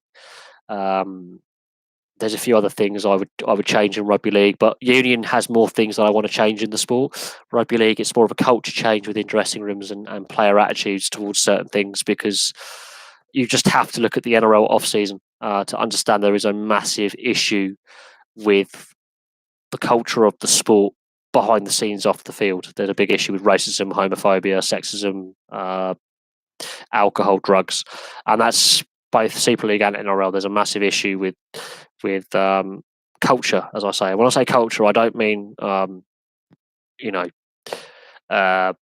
national culture. I mean actual dressing room team culture. What's acceptable, what's not acceptable, and there is an issue there. I'm not trying to be like a snowflake, but there are some things that are going on in rugby league that are concerning. And as someone who's been inside that dressing room at adult senior level, as I call it, yeah, there are some things that are concerning me when it comes to rugby league more than rugby union. Although rugby union has also got similar issues with alcohol and drugs, and with Israel Folau. Yeah, well, to a point, there have players have been linked. There's been players been banned for a long time for some actions they've done on the field. So legal to a point. Same with ice hockey. It's legal to a point. If you go too far, then yeah, action will follow. And ice hockey is a prime example of a sport where the law has got involved, and there have been lawsuits and there have been criminal convictions of when players take things too far. But ice hockey is my favourite sport. It is. The players are still allowed to kick lumps out of each other, fight. But here's an interesting with rugby league. It has different rule sets. You have the European rule set, which is Super League, which is a single refereeing system, and a different rule set on the play the ball, on the tackle area, and then you have the NRL system with a 2-ref system and a different play the ball rule. And then you have the state of origin rule set, which is rep football, which is the same as international, and you're still allowed to fight at international rules. International rules, you can still land a punch on a player and not get suspended. You can still fight at test level, but at club level, you're not. So rugby league has a different rule set for different leagues and internationals, which is a problem. Whereas rugby union, it's universal, and that's why I like union sometimes. Is they have a universal rule book for the whole sport worldwide. Whereas rugby league, it's varied, and there's no real overnational, international body.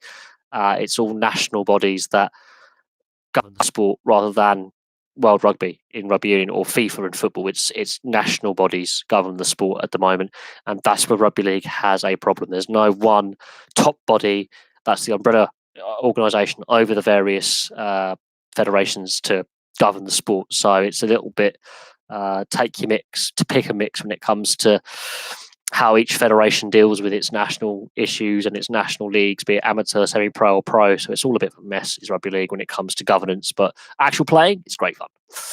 Playing and watching, it's great fun. It is fun. It's just a better overall game. For simplicity, it's more simple. There are some interesting rules in there, though. There are some interesting rules that come out every now and then. There are some interesting moments, but for the most part, it is far easier to understand and get into the game. It's just far easier. On saying that,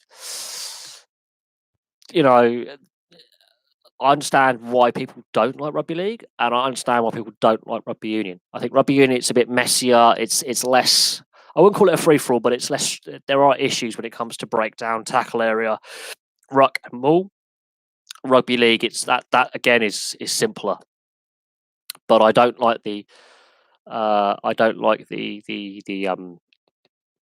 the variance between the 6 tackle rule, if you keep the ball in play, and if the ball goes dead, it's automatically a 7 tackle for the opposition team. I think they need to look at certain things they could improve with the rugby league.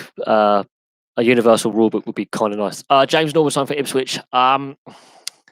Ipswich have problems. They've been relegated from the Championship. They are down in League One.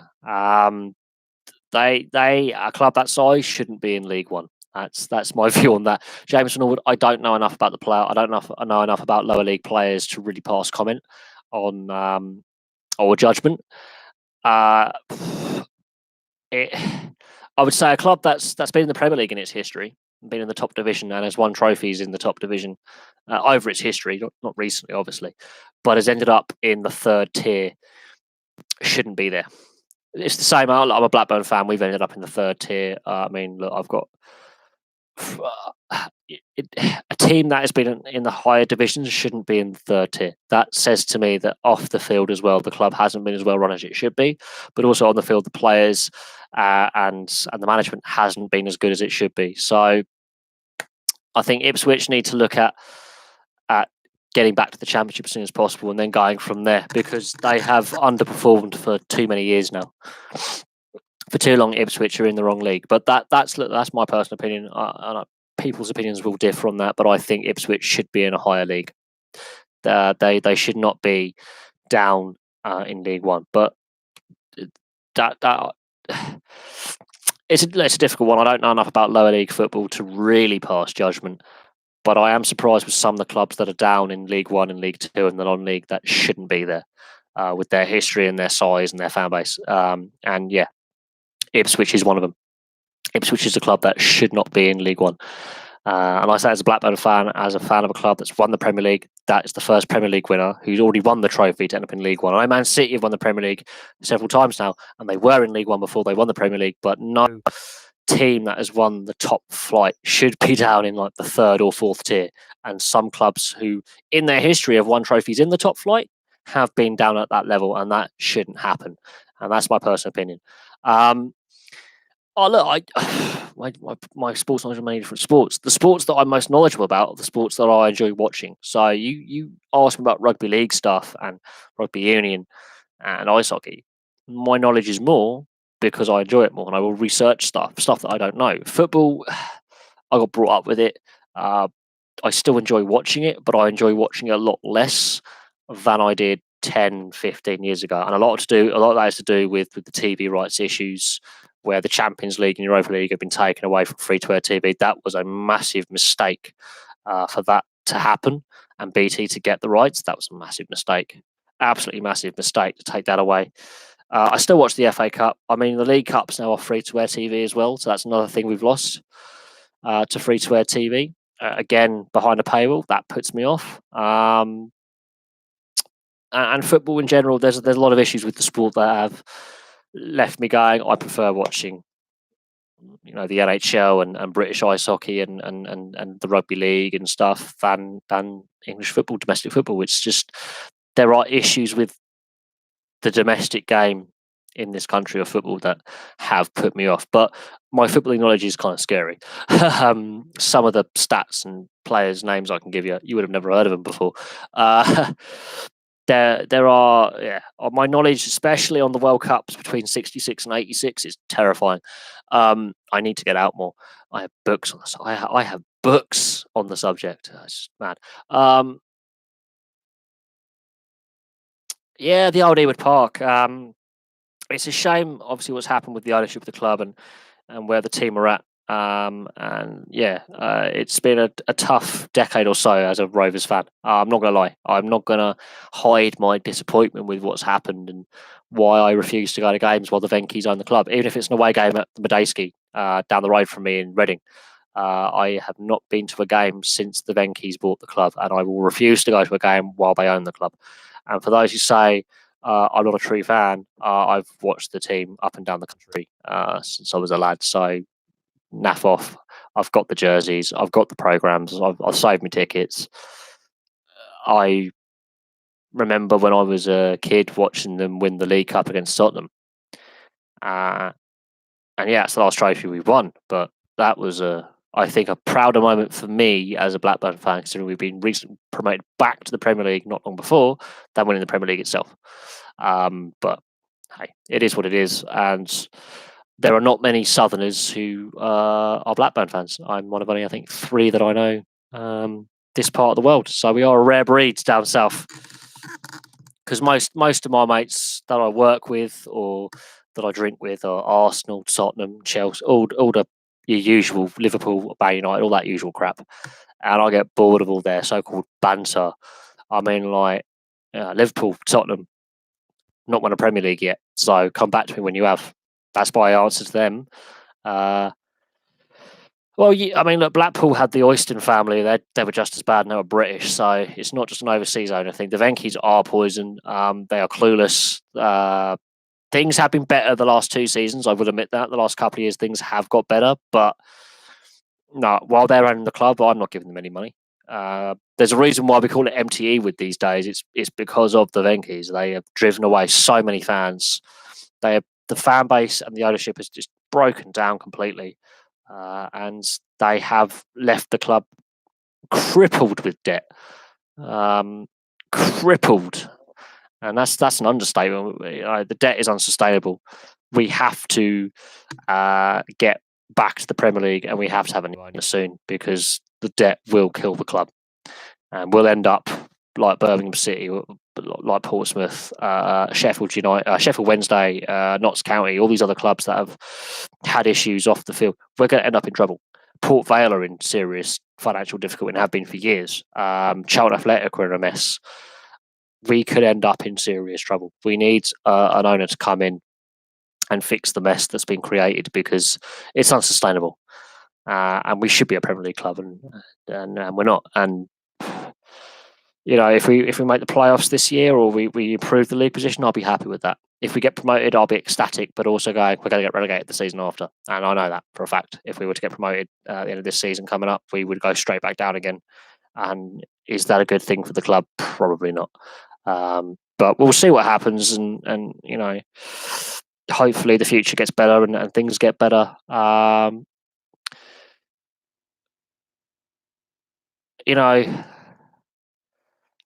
The way I think football has been run over the last 25, 30 years has been nothing short of scandalous. And it's not just an English thing, it's a worldwide thing. It's been scandalous. I mean, Celtic in their history have had financial problems.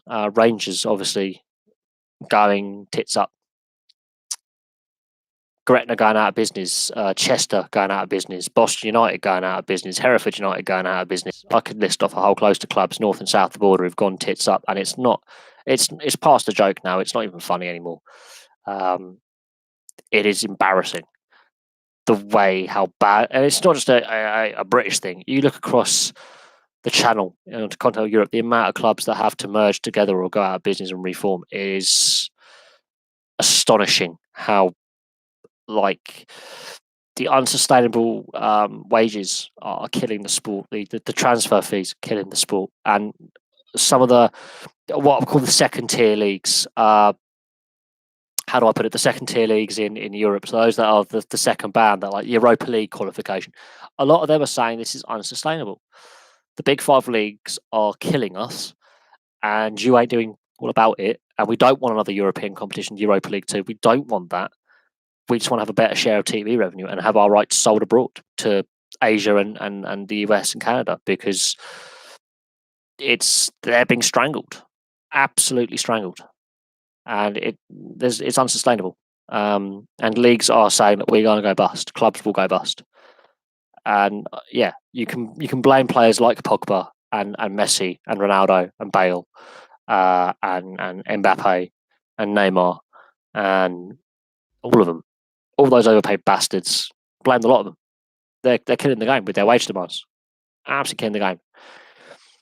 And the transfer fees, Jesus, don't get me started on them. You could buy half of Africa with what's been spent on transfers in the last 20 years.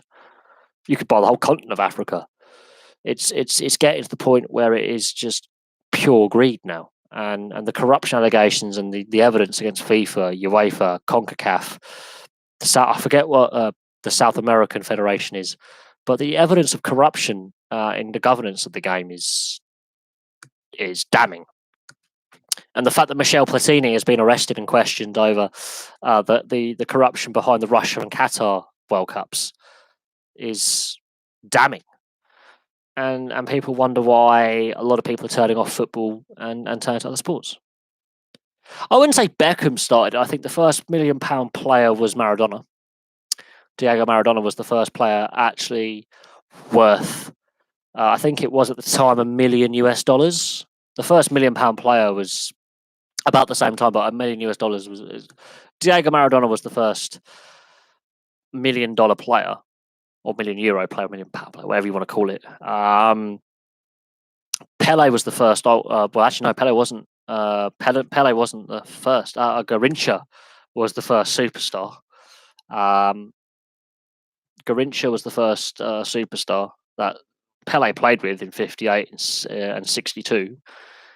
In the 2 World Cups that he won then. And then Pele won his 3rd World Cup in 1917. He was the superstar alongside the whole Brazil team in 1970. The fact I can actually name a fair, you had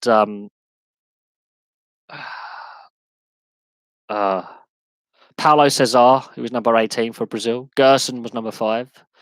Gerson was number 2, I think, in the midfield.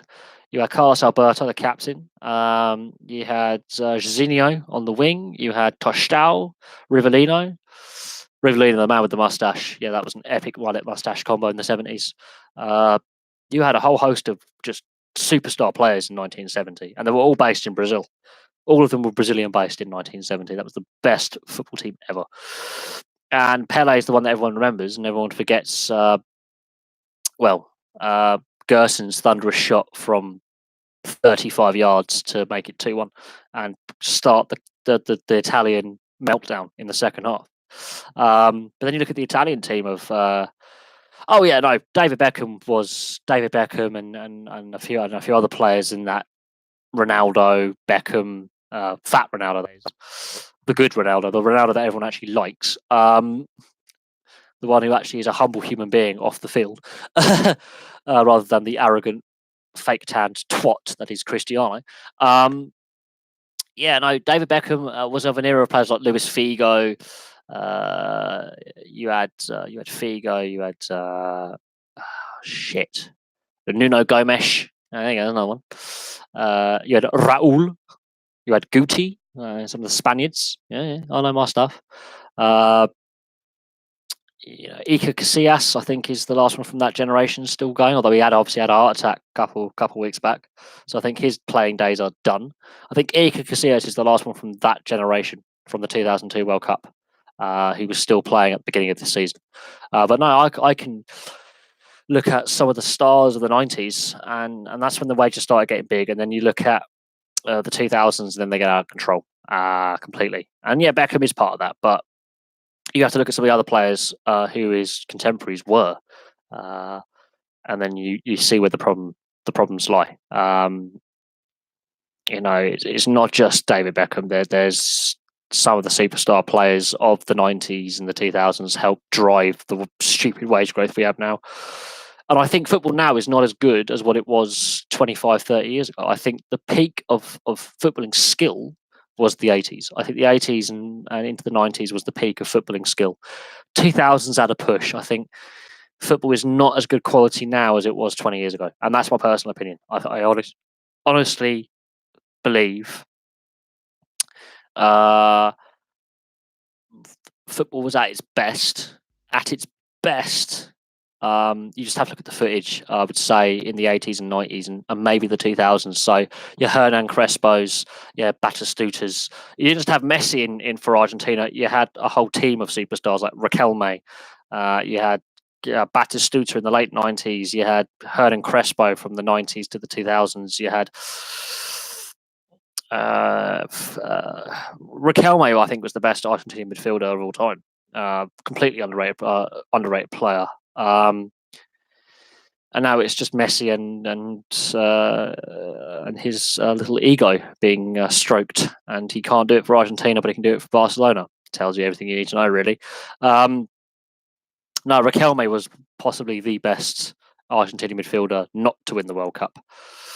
Tells you something. But I could list you off a whole host of names that you would have no idea who I'm talking about. You've got Kempes from Argentina. You've got Luque from Argentina. You've got some Italians like Paolo Rossi, and not Conte, who obviously was managing Chelsea, but a relative of his who was playing in the 80s. Tardelli from 82. I mean, there's a whole host of players I could name. You'd be like, who the hell's that? And I'd be like, yeah.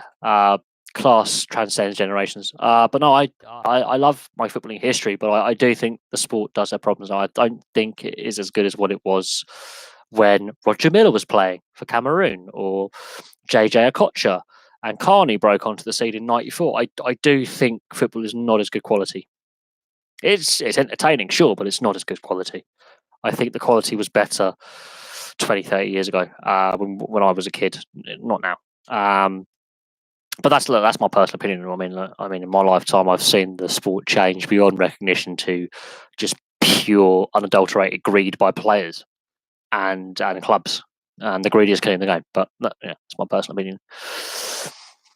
That is my personal opinion on the whole situation. I think the greed of the game is killing the game. Players and clubs, they are killing the game. Trevor Francis, good player. Good player was Trevor Francis. I remember Andy Impey for QPR, Trevor Sinclair for QPR. That's going back some, that is. Jerry Armstrong for Tottenham in the mid-90s. You had David Ginola in the mid-90s for Newcastle, Tottenham. He was a quality player with Ginola. Cantona at his peak. He retired early as well. He retired at the age of 33. He retired a year before the 98 World Cup. Imagine if he had played in the World Cup in France in 98. That would have been something. Frank Leboeuf, France's hard man in defence. Marcel Desailly. Ivan Campo. That perm. I'm sorry, Ivan Campo. Hierro played for Bolton for a season as well. His last season, 2004. Ivan Campo was a brilliant player. Absolutely brilliant player. Underrated. Two guy for Blackburn. He could decapitate you with his shot. Some brilliant players that I think have been overlooked in recent years, but they were superstar players. They would put Bow on seats. That's not the case anymore. Jared Borghetti, remember him? He's a player that Jared Borghetti, Mexico's possibly second best ever goal scorer after Javier Hernandez Chicharito. Jared Borghetti scored some goals at the World Cup in his time. Brilliant player, underrated. There've been some good players. I'm trying to think of some more. Ricardo Placente, who's played for Bayer Leverkusen, remember him? Unfortunate name. You had Bert Schneider, Torsten Frings, Schweinsteiger, obviously, Thomas Hitzelsberger, De Hammer, Sami Huppier, Stefan Onshow. God, I'm really coming up with some names now. Morientes, there you go, Morientes. There's an underrated. Well, I think he underperformed as a player, but Morientes was a good player. Look, Totti. I remember Totti in his prime in Serie A. The Inzaghi brothers, Pippo Inzaghi. There's one for you. Yakinta, Del Piero. So many players. Thomas Ketsbayer. The Georgian thing. I mean, he was a slapper. Ketsbayer. Marian Pahars for Southampton. Kanchelskis for Man United. Yeah, remember him? Kanchelskis? Yeah. First Russian to play in the Premier League. Kanchelskis. He wasn't bad, but he was always injury prone and he was always ill and he didn't speak much English. But Kanchelskis, he was a good player in the mid-90s. Darren Huckabee for Coventry City. Remember him? Yeah, I do. He was pretty good. I remember Darren Huckabee scoring a hat-trick against Man United for Coventry City at the old Highfield Road when they were 2-0 down. Came on and scored 3 goals in 16 minutes. I remember that. That was back in 99 and all.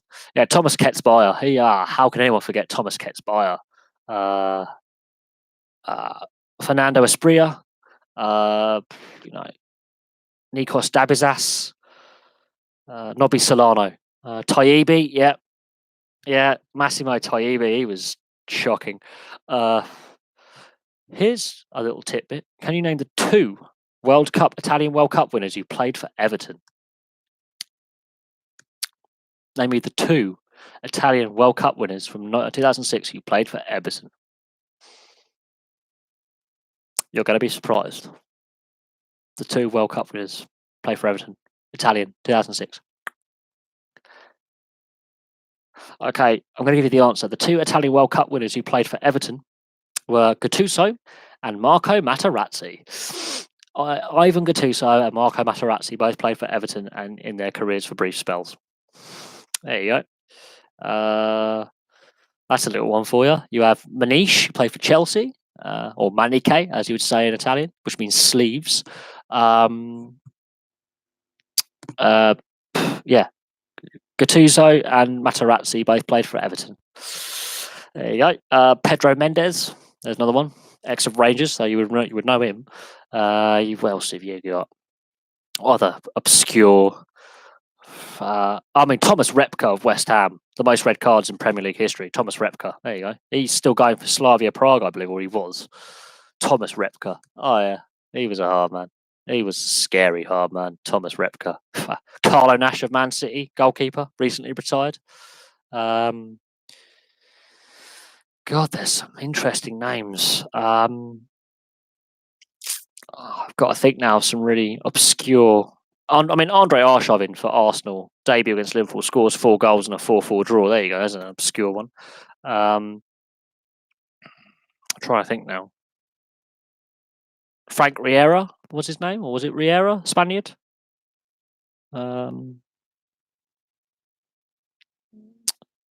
Was there for a little while and then gone. Maxi Rodriguez. Yeah, Gattuso played for Everton for a little while, and Rangers as well. Yeah, Jaap Stam. Big old Yap. Edgar Davids played for Barnet. There you go. Edgar Davids playing for Barnet as player manager for a season and a half. There you go. Juan Sebastian Veron playing for Man United. Diego Forlan playing for Man United. I don't know what it is with Man United and South Americans. It doesn't work out. It's a thing. Man United and South Americans is just not a good mix. But Jaap Stam. He was kind of terrifying at his prime. Jaap Stam, damn good defender. Damn good defender was Jaap Stam. Ruud van Nistelrooy up front as well at the same time Jaap Stam was there. Mark Bosnich, there you go. There's one for you. Mark Bosnich, Man United and Chelsea goalkeeper who liked the cocaine. Mark Bosnich. Adrian Mutu as well. Another one. I'm trying to think of some really obscure things now.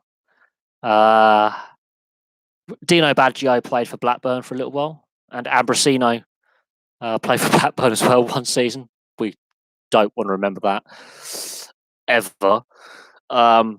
Christopher Samba playing half a season up front for Blackburn and being our second top scorer. And Yakubu. Yeah, remember him? Yakubu. Sean Gota. Yeah, feed the goat, he will score. Sean Gota. God. There are some really... Paolo Wanchop, there's another one for you. Another one for the quirks. Paolo Wanchop. Oh my God. Some of his misses. He was... Rigobert's song. He liked getting sent off. What other ones are there? There are some really, really obscure ones. Yeah, the GOAT. Sean Gota. Oh my God. Nico Crankiar, playing for Portsmouth and Tottenham. Crankiar. Povregniak playing for Reading. Pavlyuchenko for Tottenham. There's one. Yeah. Roman Pavlyuchenko. Didn't do much at Tottenham, mind, but he played there. Povregniak playing for Reading. That was just shocking. Leroy Lita. God, Leroy Elite is still playing as well. Marcus Bent. It was very bent. Gods. I'm running out of really crazy ones now. Paul Ince playing for Inter. There you go. Paul Ince playing in Italy. Gascoigne playing for Lazio. David Beckham playing for AC Milan is another one. Oh, God. There's been some really obscure ones. Shaka Hislop. Yes, good old Shaq. I love Shaka Hislop. Leave Shaka Hislop alone. Underrated goalkeeper. I think Shaka Hislop, very underrated goalkeeper. I like Shaka Hislop. Yeah, I've met Shaka Hislop as well. He's a top bloke. God, I'm trying to think now. Oh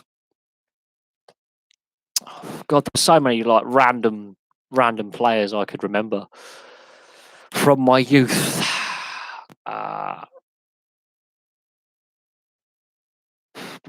There's just some players that's just slipped my mind now. That's really annoying. But no, Paul Ince playing for Inter and Gaza playing for Lazio in the 90s. That was the governor and Gaza playing in Serie A. That was fun. That was fun. Paolo Di Canio and that volley for West Ham. Straight out nuts, Di Canio. Gianluca Vialli, Chelsea. Ruud Gullit, Chelsea. Chelsea had some really Emmanuel Petit, Frank Leboeuf, Didier Deschamps, and they still couldn't win the Premier League at the time. Yeah, they had a team full of World Cup winners in Chelsea, and they couldn't win the Premier League until Abramovich came along. I can't believe they had Emmanuel Petit, Didier Deschamps, Frank Leboeuf, and they could not win the Premier League in the 90s. It's mad. Absolutely bananas, but, look at them now. Michael Ballack for Chelsea, remember him? Michael Essien, remember him for Chelsea? He's still going somewhere. Claude Makelele, who had a position named after him. Bananas. Nicolas Anelka. There's a. Nicolas Anelka was Arsene Wenger's first signing at Arsenal. Was Nicolas Anelka? There you go. There's one for you. Mark Overmars, Dennis Bergkamp, Ray Parlour. Who can forget Ray Parlour? The Romford Pele, who's just generally a fucking pisshead, but Ray Parlour. There you go. There's one for you. Oh yeah, Gianfranco, the shortest man to play in the Premier League. It's a fact. Gianfranco Zola is the shortest player ever to play in the Premier League.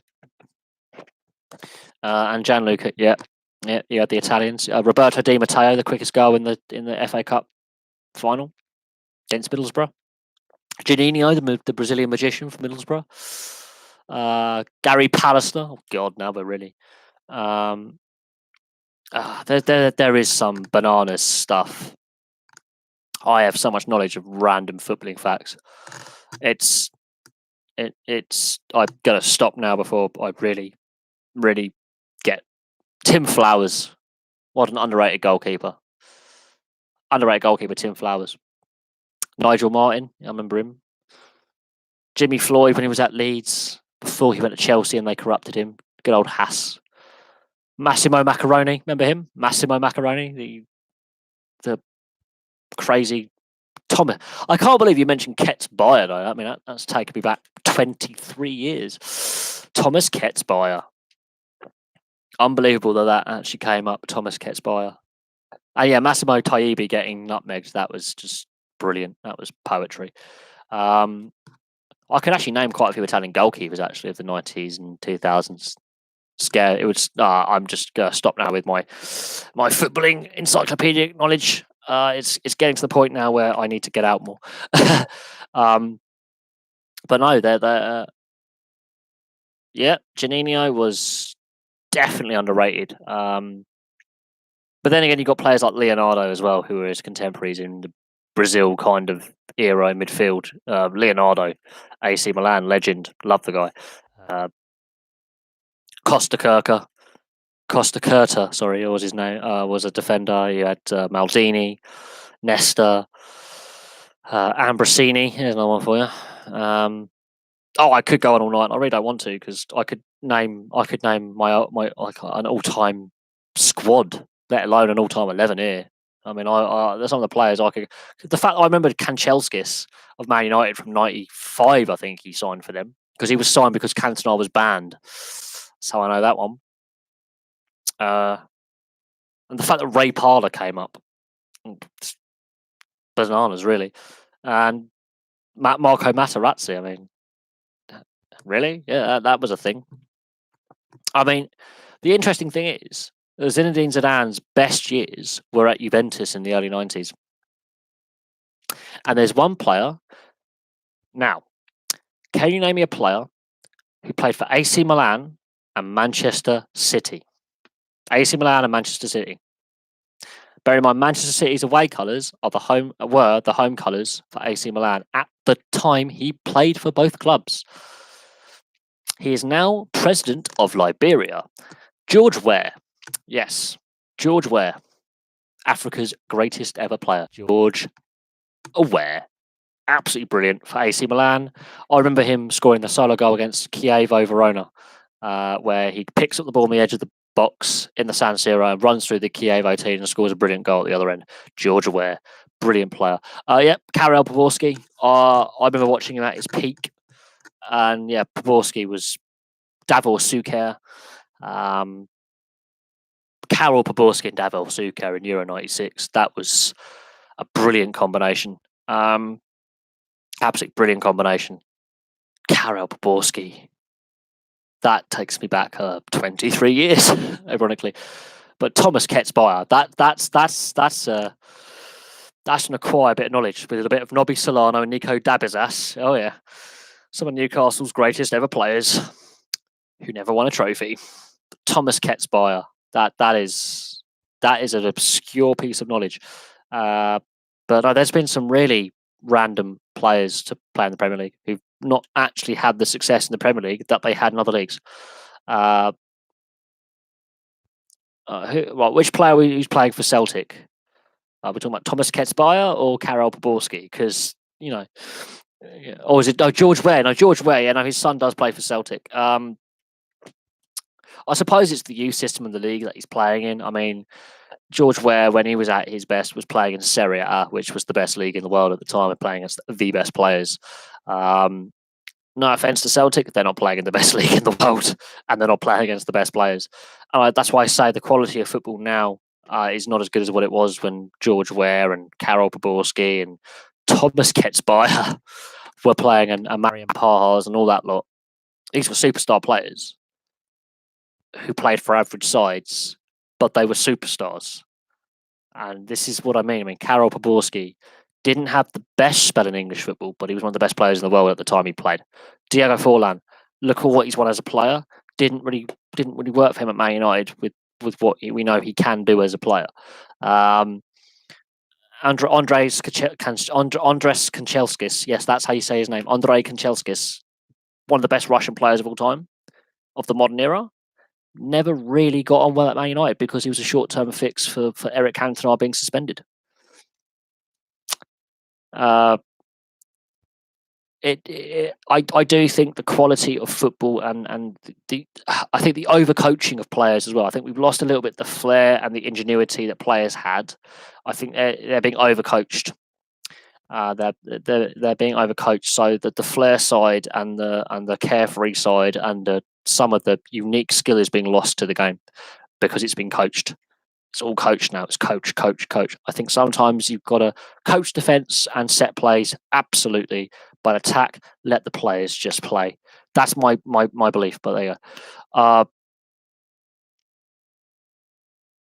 Okay, tapping up. I can discuss it now. Really, tapping up is an approach that unsettles a player and causes a player to not play as well, so the club can get him cheaper. Basically, it's basically tapping up a manager or tapping up a player.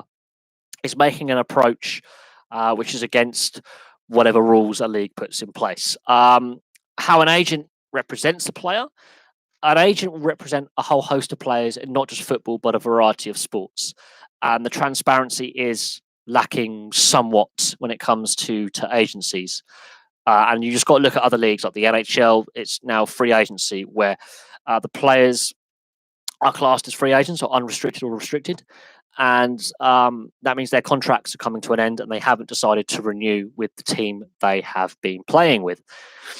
The Bosman ruling, brought because of Mark Bosman didn't want to go with the transfer. So yeah, there is a lot to a modern transfer. There's add-on fees, there's signing on bonuses, there's if the player gets moved on, then a third-party club can get payments for 5 years. There's a whole host of things that make it interesting. There's the loan system with an option on the second season to sign at a reduced fee. How does an agent approach a club? The agent doesn't necessarily approach the club. I think it's club to club approach. So the club will send an official to another club to say, look, we are a scout or someone. We are interested in signing this player. The agents will then talk. The club will then approach the player's agent, going, "Are you interested in a transfer or a loan?" And the agent will also have links with all the clubs to say, look, I have a player on my books. His contract is up for renewal. He is transfer listed because they've got the transfer list as well. A club can transfer list players to create interest. That doesn't necessarily mean a player is going to be sold, but that is generally a sign the player's on the way out.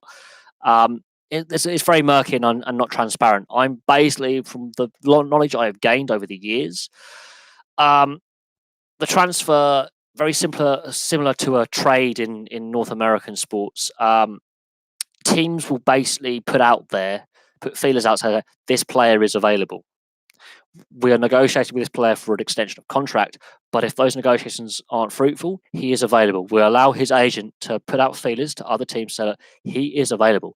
Teams will also communicate with each other about possibly swapping players for like with Mkhitaryan and Sanchez. I think Mkhitaryan has been the better bet than Sanchez. Mkhitaryan's played better for Arsenal than Sanchez has played for Man United. Like a like-for-like swap. Transfers, it's a difficult one because it's money paid.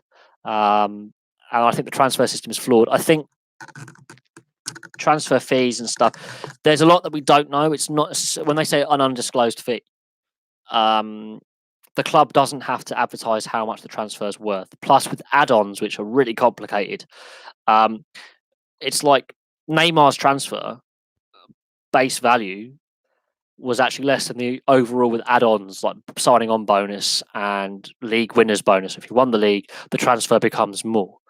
So Barcelona got more money out of the transfer because PSG won the league the following season after the transfer. So there's all sorts. Tapping up is an approach that is not within the rules set out by the governing body. So UEFA, in this instance, that covers European transfers. Tapping up is normally designed to unset the player so he doesn't play as well, but a player that wants to leave the club, so he's actually bought cheaper. So his transfer costs less because his form drops off, because he now gets unsettled at the club he is at, and therefore he doesn't want to put the effort in. He's unsettled, which is basically a way of saying, I want out, I'm not going to play as well. Which means the club that want to get him for cheaper. And that goes against market value. And it's all complicated and there's various complications. The transfer market, as we now have, is badly regulated and is overinflated. And tapping up can also increase the value of a player, especially in a contract year when there's contracts to be renegotiated or extended. A player will suddenly, if he's in a contract year, player put a blinder in for 6 months, get his nice new contract, and then it looks like a bad contract. If a player's wages are unsustainable for a club, they may seek to sell. Clubs will contact clubs. Agents will discuss with agents. My granddad's friend used to be a legal advisor for Liverpool, and he used to deal with this kind of stuff before he passed away. And it is complex. There is lots of contract law in there. There's a whole host of things that go behind closed doors that we as fans are not privy to. And transfers aren't very transparent. So the limited knowledge I have, agents will just players. That's where the Bosman ruling comes in. Type in Mark Bosman, the Bosman rule.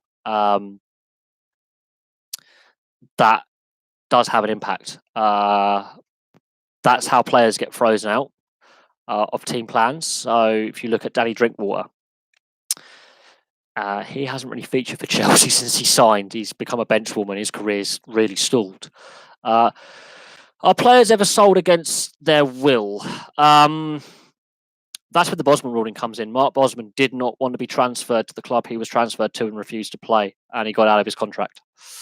He forced through the Bosman ruling, so a player can leave if they're not happy with the club they're playing for, or they don't have the Bosman rule. If a player goes through the Bosman ruling, clubs are very wary on touching them and offering them a career. Basically, if a Bosman ruling is applied, other clubs look at that and go, the player may be as talented as anything, but they're wary of signing him because he took on the club and he won. So it's seen as a player who could be disruptive in the dressing room or may be difficult to work with in a dressing room or as part of a squad. And managers want a player that wants to play. The Bosman ruling is a complicated thing. It's a big legal case about employment law, and it has affected. Oh, so Alex, I think the Man United, going back to Man United, there's a lot going on with their transfer policy. Ed Woodward is got to go. He's not a football man at all. He's a banker. But Alex Ferguson's got to step away from the club as well. It's all great that him having input into the club and the club direction, but football's moved on, whether for better or for worse, since he retired from management. And while he's one of the best managers the world's ever seen at club level, the sport has moved on. The style of play has moved on. The transfer market's moved on. New players are coming through. Players are retiring. It's one of them. But Man United's been transfer policy has been a joke for a long time. Come on, they're trying to shop Phil Jones to West Ham. I mean, I'm a Blackburn fan. I'm so glad we sold him for what we sold him for, because we got the add-on fees after he won trophies with Man United. We got money. We got money for years after selling him. It meant we could afford to re-sign Roque Santa Cruz for a second spell. Yeah, Roque Santa Cruz. What an overrated. What a. I've got a calf strain. I can't play for 6 months. But he didn't want to force a Bosman ruling through and leave on a Bosman ruling. He wanted it to be sold, because if he went on a Bosman ruling, no one would want to touch Roque Santa Cruz. He feigned injury for 6 months to get out of the contract, and that's how players do it. But a Bosman ruling is a player's career ender. If a player goes through a Bosman ruling, many clubs don't want to touch them. They don't want to touch them because it's seen as a risk. They're seen as disruptive and pet and difficult to work with. A Bosman ruling is like a player taking the club to an employment tribunal over unfair dismissal. No other club wants to touch them. It's basically like you've got plague. I think transfers have collapsed because players don't want to go, but the agents want to get their fees. So the agents try and manipulate things. That's how Emilio Sala was bought by Cardiff. He didn't actually want to be sold by Nantes, but the agents involved on both Cardiff and Nantes' end, especially Cardiff's end, manipulated it so he did get sold. He didn't want to go.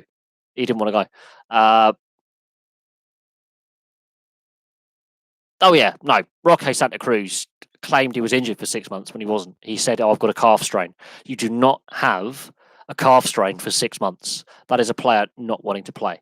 But that was also the public statement released, was like, he's injured, when actually he just didn't want to play. Roque Santa Cruz. Oh, God. Nearly as bad as Morten Gabs Pedersen's dive that time. Yeah, I remember that when no one actually touched him against Arsenal. He just fell over. Morten Gabs Pedersen and Roque Santa Cruz. But no, yeah, a manager can put a player in the reserves but say he's injured. It's just a way of saying that he's on the way out. It's a more polite way of doing it rather than publicly airing your dirty laundry. But this is why I used to like playing Footy Manager on the computer. Was you actually had a player? Oh, he's unsettled, or this player, wants a bigger role in the club, or whatever it may be.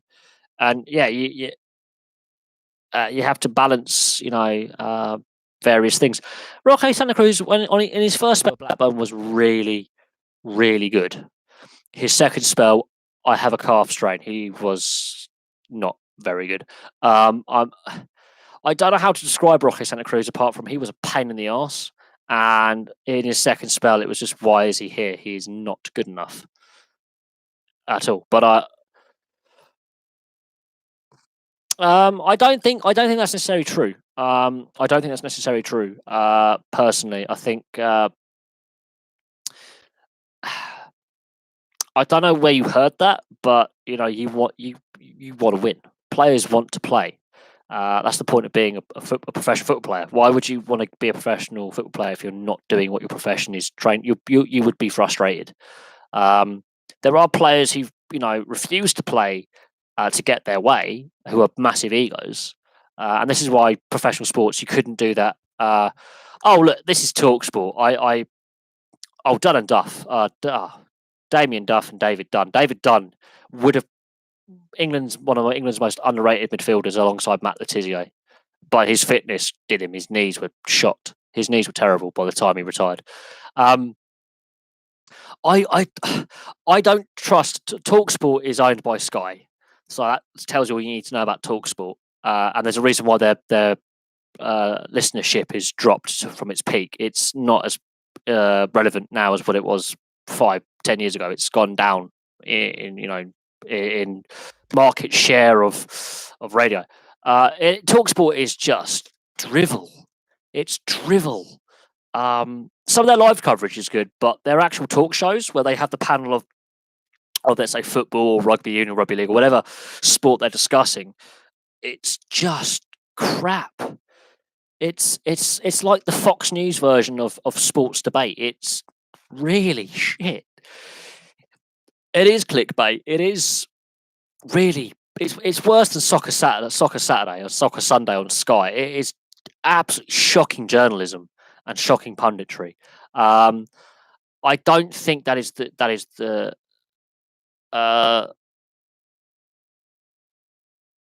I mean, a lot of these debate programs are going that way now. They deliberately are just pap. But I like sports panel shows where literally you do get the points of view.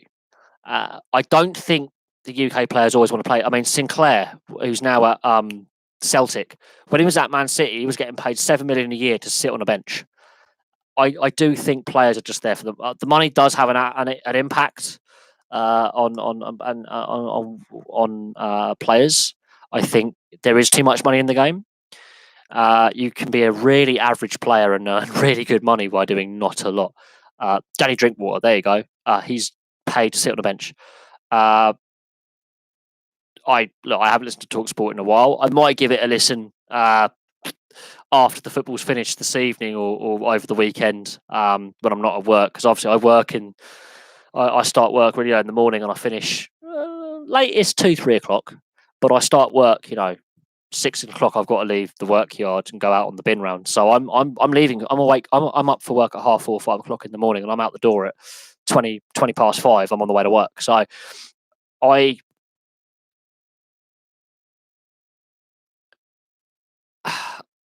one of them where I don't have time in the day because I'm at work, and in the evenings I want to be in bed. This for me is not like 10 p.m. for me because the time I wake up in the morning, but it's only 6:30, if you know what I mean. But I would say this: the sound, careful transfer policies. I would say 10, 15 years ago, Blackburn actually, as a club I support, had a very decent transfer policy. We didn't overspend. We didn't give silly salaries to players. We were a solidly run club. We lived within our means, and we were in Europe, and we got European football every season. Admittedly, it was UEFA Cup, now Europa League, but we were a solid, well-run club. We didn't spend too much. Occasionally got a big signing in.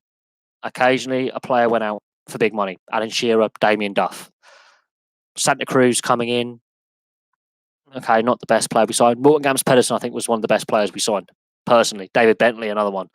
But the signings worked for the club. The players we had worked for the club. The players we developed with the youth system worked for the club. We had a good youth policy.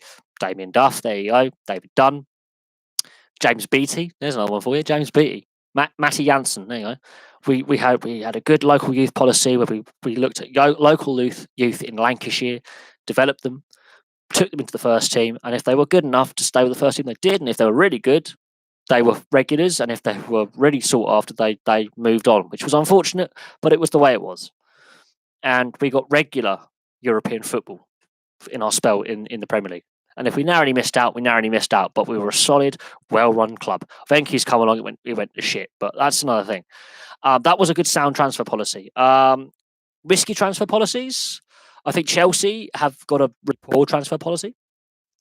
Hence why they've got a transfer embargo coming for breaching youth policy. I think Fulham, look at Fulham. They just threw money at the problem and it went wrong. Huddersfield didn't throw any money at the problem and it went wrong. I think it's a difficult one. If you're looking at transfer policy, in recent years, Man United's has been a joke. Arsenal's has been poor. Chelsea's has been poor. Liverpool, at times, when they weren't winning trophies, it was shocking. When they have been winning, it's been decent. I wouldn't say Arsenal has a good policy at all. They haven't won the league for how long? And they've only won 3 trophies in 12 years. And yeah, no, Arsenal does not have a good policy. They have to find a combative defensive midfielder who will tackle all day and not give away fouls. Granit Xhaka is not Claude Makelele. Not even close. I would personally say Arsenal transfer policy in the last decade has been poor. They've had a few diamonds in the rough, but for the most part, they've trawled the French league system. Under Wenger, it was good to begin with, and then it went wrong. The first half of Wenger's time in charge, brilliant transfer policy. Can't argue with it. Second half of the spell, disastrous transfer policy. When they moved to the Emirates, the transfer policy went down the toilet. They just picked up the wrong players. Nicholas Bentner, Squillaci, Flamini on his second spell, selling Fabregas, selling Van Persie, Manuel Almunia being the starting goalkeeper towards the end. I mean, I could go on and on. Their lack of a really solid centre back pairing. Senderos. Philippe Senderos was one of their better centre backs in the second half of Wenger's time in charge. That tells you enough what you need to know. I think the Sol Campbell transfer was a great piece of transfer business. Pissed off Spurs no end, which I loved because I can't stand Spurs. Their fans wind me up. And a lot of my mates are Spurs fans, and I just can't be arsed with their failure. Nicking Sol Campbell from Tottenham Hotspur was the best piece of transfer business Arsenal have ever done. That was a really cheeky move, and it paid off for him because Sol Campbell was a brilliant centre-back in his career. I think Wenger lost his direction, and I think transfer policy was hindered by the Emirates, moving to the Emirates, and the money they spent, they had to pay off. And while they regularly qualified for Europe under Wenger and never missed a European season, they got worse, and they've been left behind by the other clubs, and they need to figure out their transfer policy and quick because it's not good enough right now. Chelsea, their transfer policy makes no sense. They buy all the youth players and then they put them on loan. Tottenham not having a transfer policy, that paid off, didn't it? Because they won no trophies again. And I think Tottenham and some of their players are very overrated because they throw it away in big games. Champions League final, FA Cup semi-final, the Premier League in 2016. They sort of choke it. That's why it's called Tottenham choke spur. Man United's transfer policy, Pogba is not worth the money they pay for him or his wages. Sanchez, not worth the money they're paying him. They got rid of Mkhitaryan for Alexis Sanchez. Just let that sink in for a minute. Just let it sink in. Let that sink in, absorb it, and go, Ed Woodward's a twat. Now, Southampton are a good club. They were a selling club for a while. They do find some diamonds in the rough at Southampton. They find some really good players. They've got a good youth system as well, which helps. And I think Ralph Hasenhüttl, look what you did with Leipzig and the way the position he's left Leipzig in Bundesliga. I think Southampton will be okay going forward. Bournemouth, they're quite good. Bournemouth have done really great wonders with limited funds. Burnley done wonders with limited funds. Brighton, A bit concerned about Brighton going forward. I think they're possibly the weakest side. Wolves, brilliant. Wolverhampton Wanderers, brilliant transfer policy. They've really built a team there really well. Watford, another good one. Watford have done really, really well recent seasons. Clubs that have bad transfer policies, well, there's a few there, isn't there? Man City, I don't know how long they're going to stay at the top. Because I think if Guardiola does not win the Champions League with Man City, he's walking away. And he even said that when he signed his contract extension. I don't think Guardiola's there for the 5 years of his contract. I think he's gone before then. I think he wants to win the Champions League, and if he don't win the Champions League, he'll walk. Then we'll see how good Man City then are.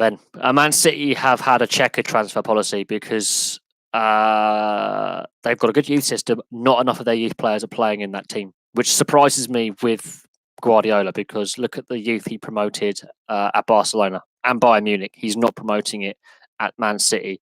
That is head scratching for me personally. With the youth system they've invested in, there's not enough of their youth product playing in the first team. Don't understand it. They don't have to buy the league. They could develop the league. They could develop the players because of their first-rate facilities. They don't have to buy the league like they're doing. They've got the youth system in place to win the league with homegrown talent, and they choose not to. I find that really surprising. But they've developed some great players out through the Man City youth system. I'm really surprised. Like, the transfer failings they've had have been more than the transfer successes.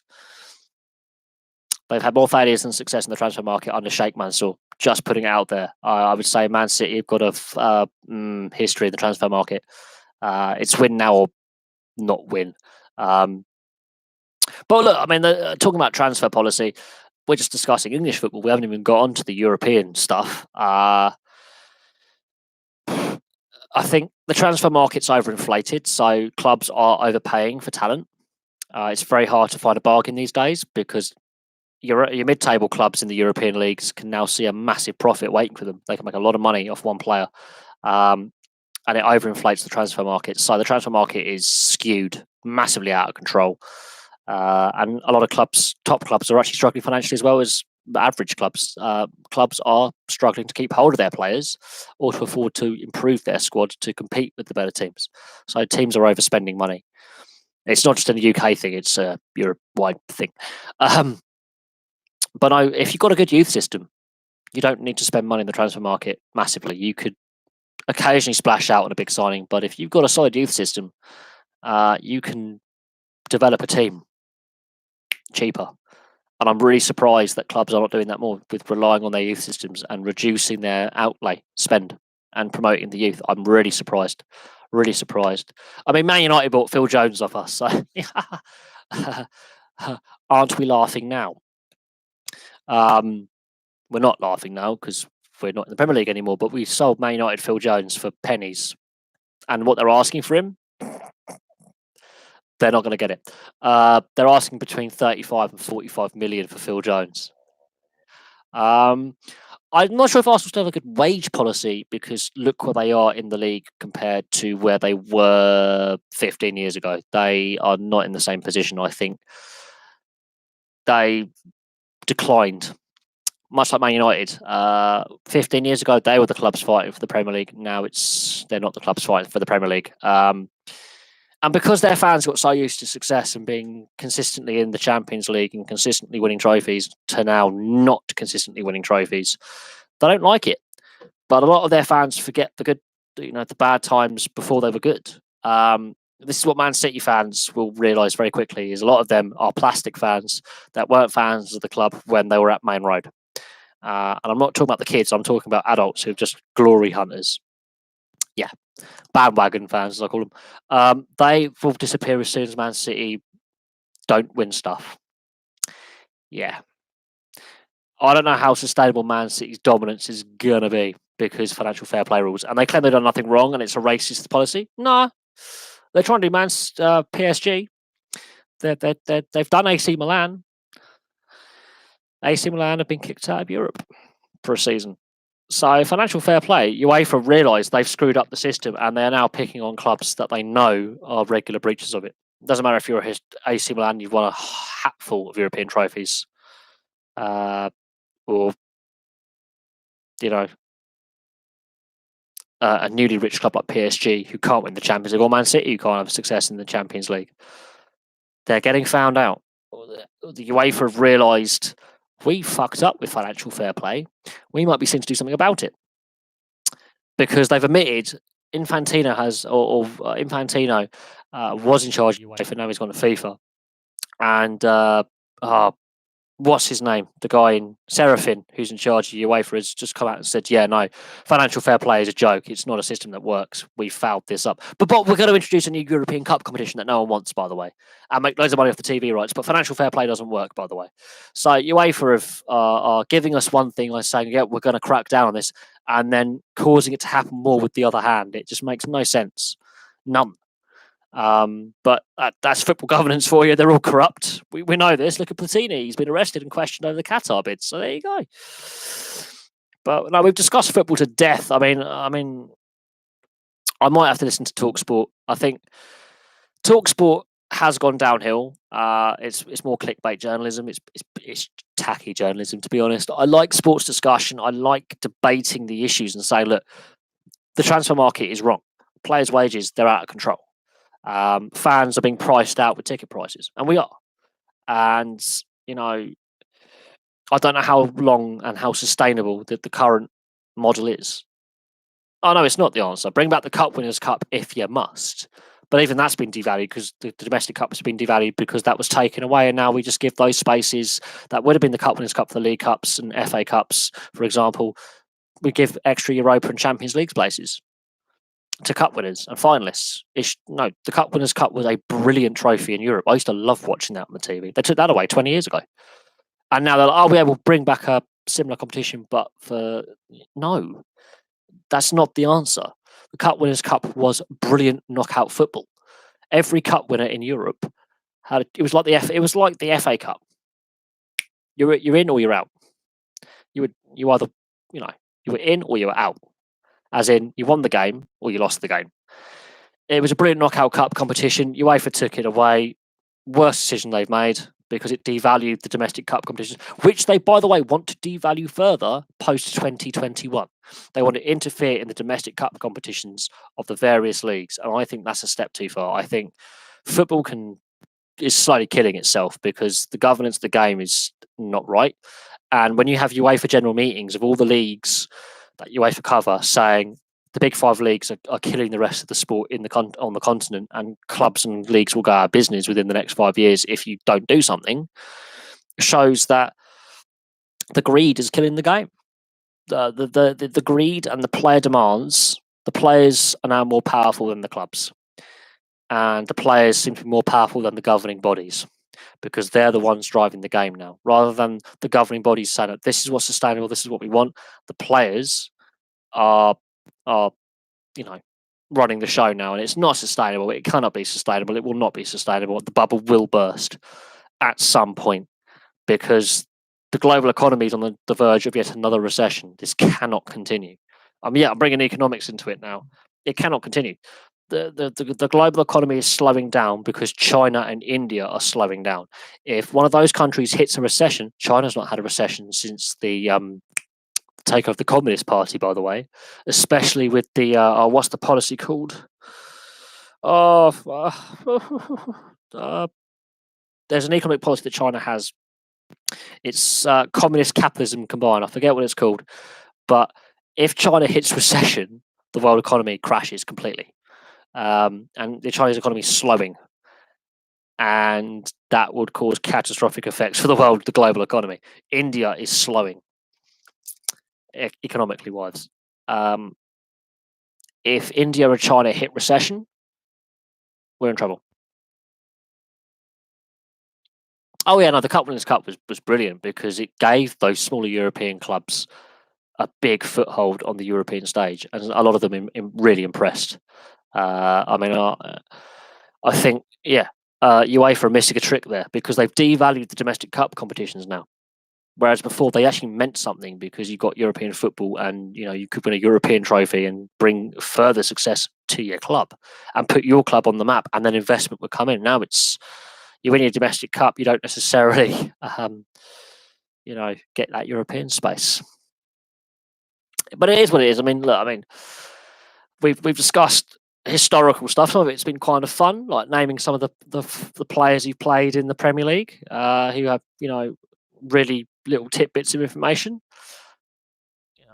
Some great players have played in Scottish and English football that at the time their spells weren't successful. The players I mentioned, I think Pedro Mendes was a very successful player at Portsmouth and Rangers, but other clubs had players on short spells that didn't have the greatest time in the English or the Scottish or whatever club they were playing for. Go back, to another club and then go on and win a World Cup like Gattuso and Materazzi. Materazzi at Everton had, I think, 8 starts, 4 red cards, 1 goal, disastrous spell, wins a World Cup with Italy, wins a Champions League with Inter, wins Serie A multiple times with Inter, couldn't win F all with Everton, regularly sent off, regularly in trouble. Trying to think now. Yeah, George Weah at Man City, basically crippled when he played there. He barely played, but he was at Man City for a season. Check it out. And Andris Kanchelskis, Marian Pajas, Thomas Ketsbaia, brilliant players. Did not have great spell. Well, Marian Pajas was decent for Southampton, but again, injuries took their toll on Marian Pajas towards the end, and he was a talismanic player. He's alongside Matt Letizia, he's a club legend. So Marian Pajas, okay, I'll say he was better than people give him credit for. Thomas Ketsbaia, cult figure up St James's Park. Most people forget who Ketsbaia was. Legend. I used to love watching Ketsbaia in the late 90s playing for Newcastle in those FA Cup finals. Brilliant player. Beast of a man. Fernando Asprilla liked firearms offences and driving fast. Great player for Newcastle and Colombia as well. Bit crazy, but brilliant player. Nikos Dabizas, Newcastle United and Leicester City. Forgotten defender. Won Euro 2004 with Greece. Didn't have the best spell at Leicester City. Very solid for Newcastle United, but not overly successful for Leicester City. Wins a European trophy. Nobby Solano. Nobby Solano. Norberto Solano, the best Peruvian player of the modern era, in my book. Best Peruvian player in my book in the modern era. Andrei Shevchenko played for Chelsea. There you go. And Radamel Falcao at Man United. Ibrahimovic at Man United.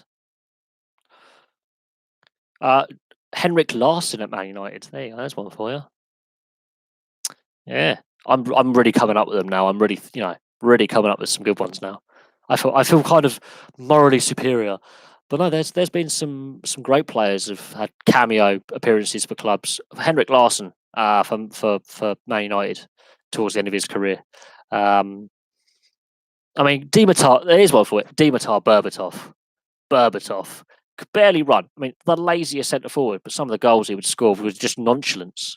Makes Mario Balotelli look like a child's play. Dimitar Berbatov for the sulky centre forward who was a disruptive influence in the dressing room.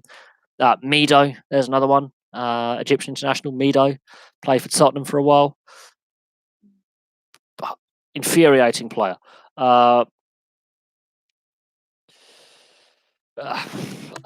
Henrik Larsson, though, I remember when he actually had the dreadlocks, and I remember when he shaved all his hair off and he looked weird. He was better with the dreads.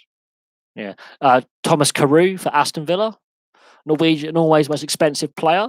Eirik Bakke of Leeds ended up playing for SK Brann in the Tippeligaen. Dwight York, Andy Cole, Teddy Sheringham. Let's think. Quinton Fortune. There's another one. Quinton Fortune. There's a player of yesteryear. I forgot Quinton Fortune. Benny McCarthy. There's been some decent South Africans who've played in the Premier League. Quinton Fortune and Benny McCarthy. Robert Earnshaw, West Brom. Rob Earnshaw for West Brom. Looked like a chipmunk. That's the best way to describe him because he was really short and had pretty teeth. There's been some really, really good players who've not necessarily had the best spells at the clubs they're at, and some of them had brilliant spells and were brilliant players, and some had those iffy spells at clubs. Aaron Birchall, the only white player to go to the World Cup 2006 for Trinidad and Tobago, played for, I believe it was Port Vale. He was playing in League Two and he went to the World Cup. Aaron Birchall, check him out because he was born on the holiday in Trinidad on a cruise.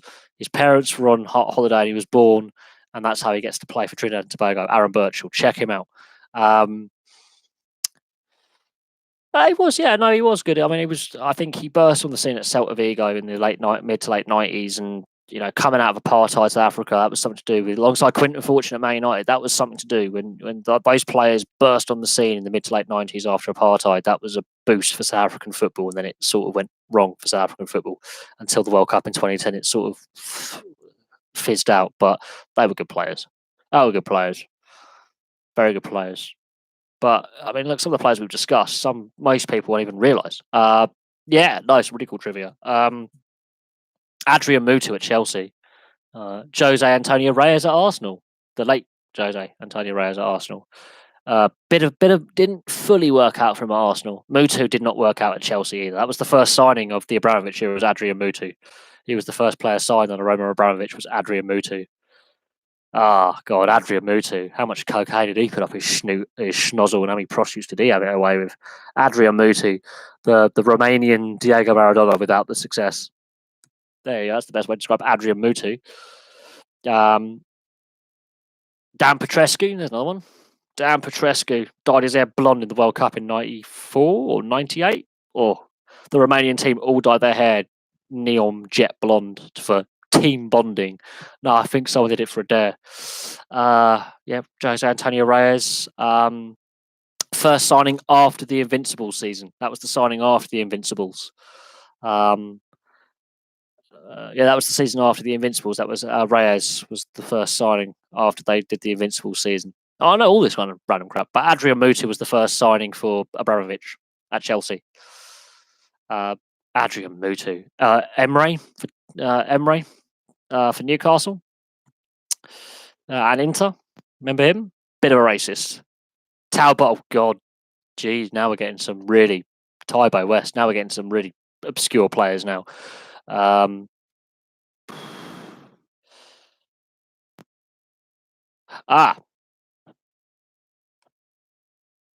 Here's one for you.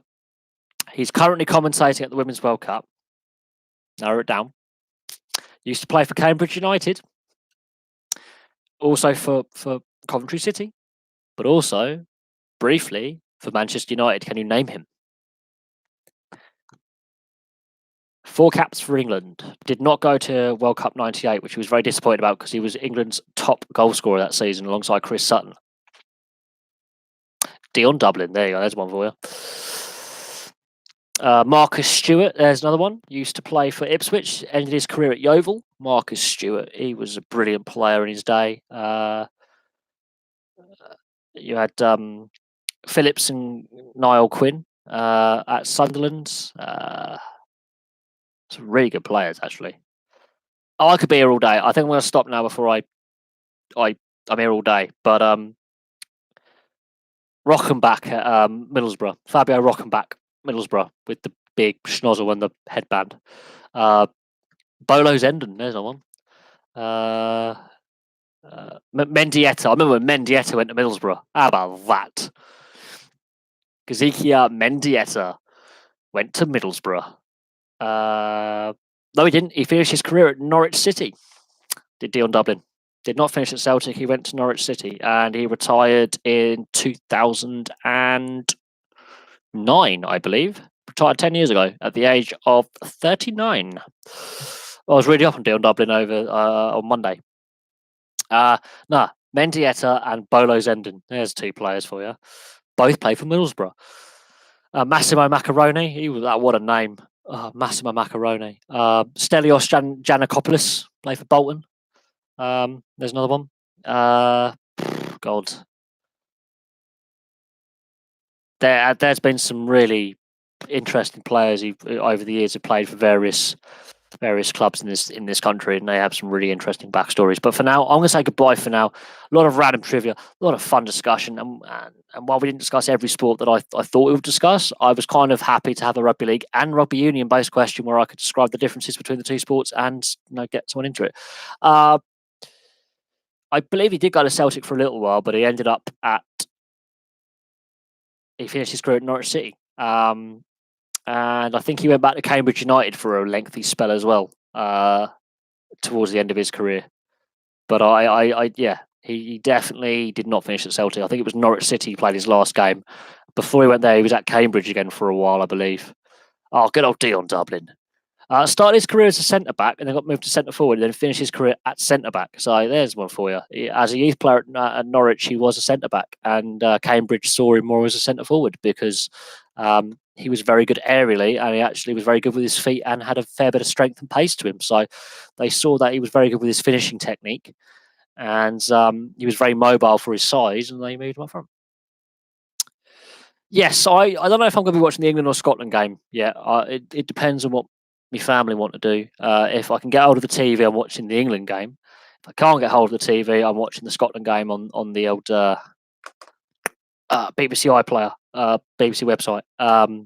So it depends on who has control of the TV tonight, because this is what it is. But anyway, for now, thank you very much for all your questions, and we'll have some more videos for you very, very soon. So bye for now.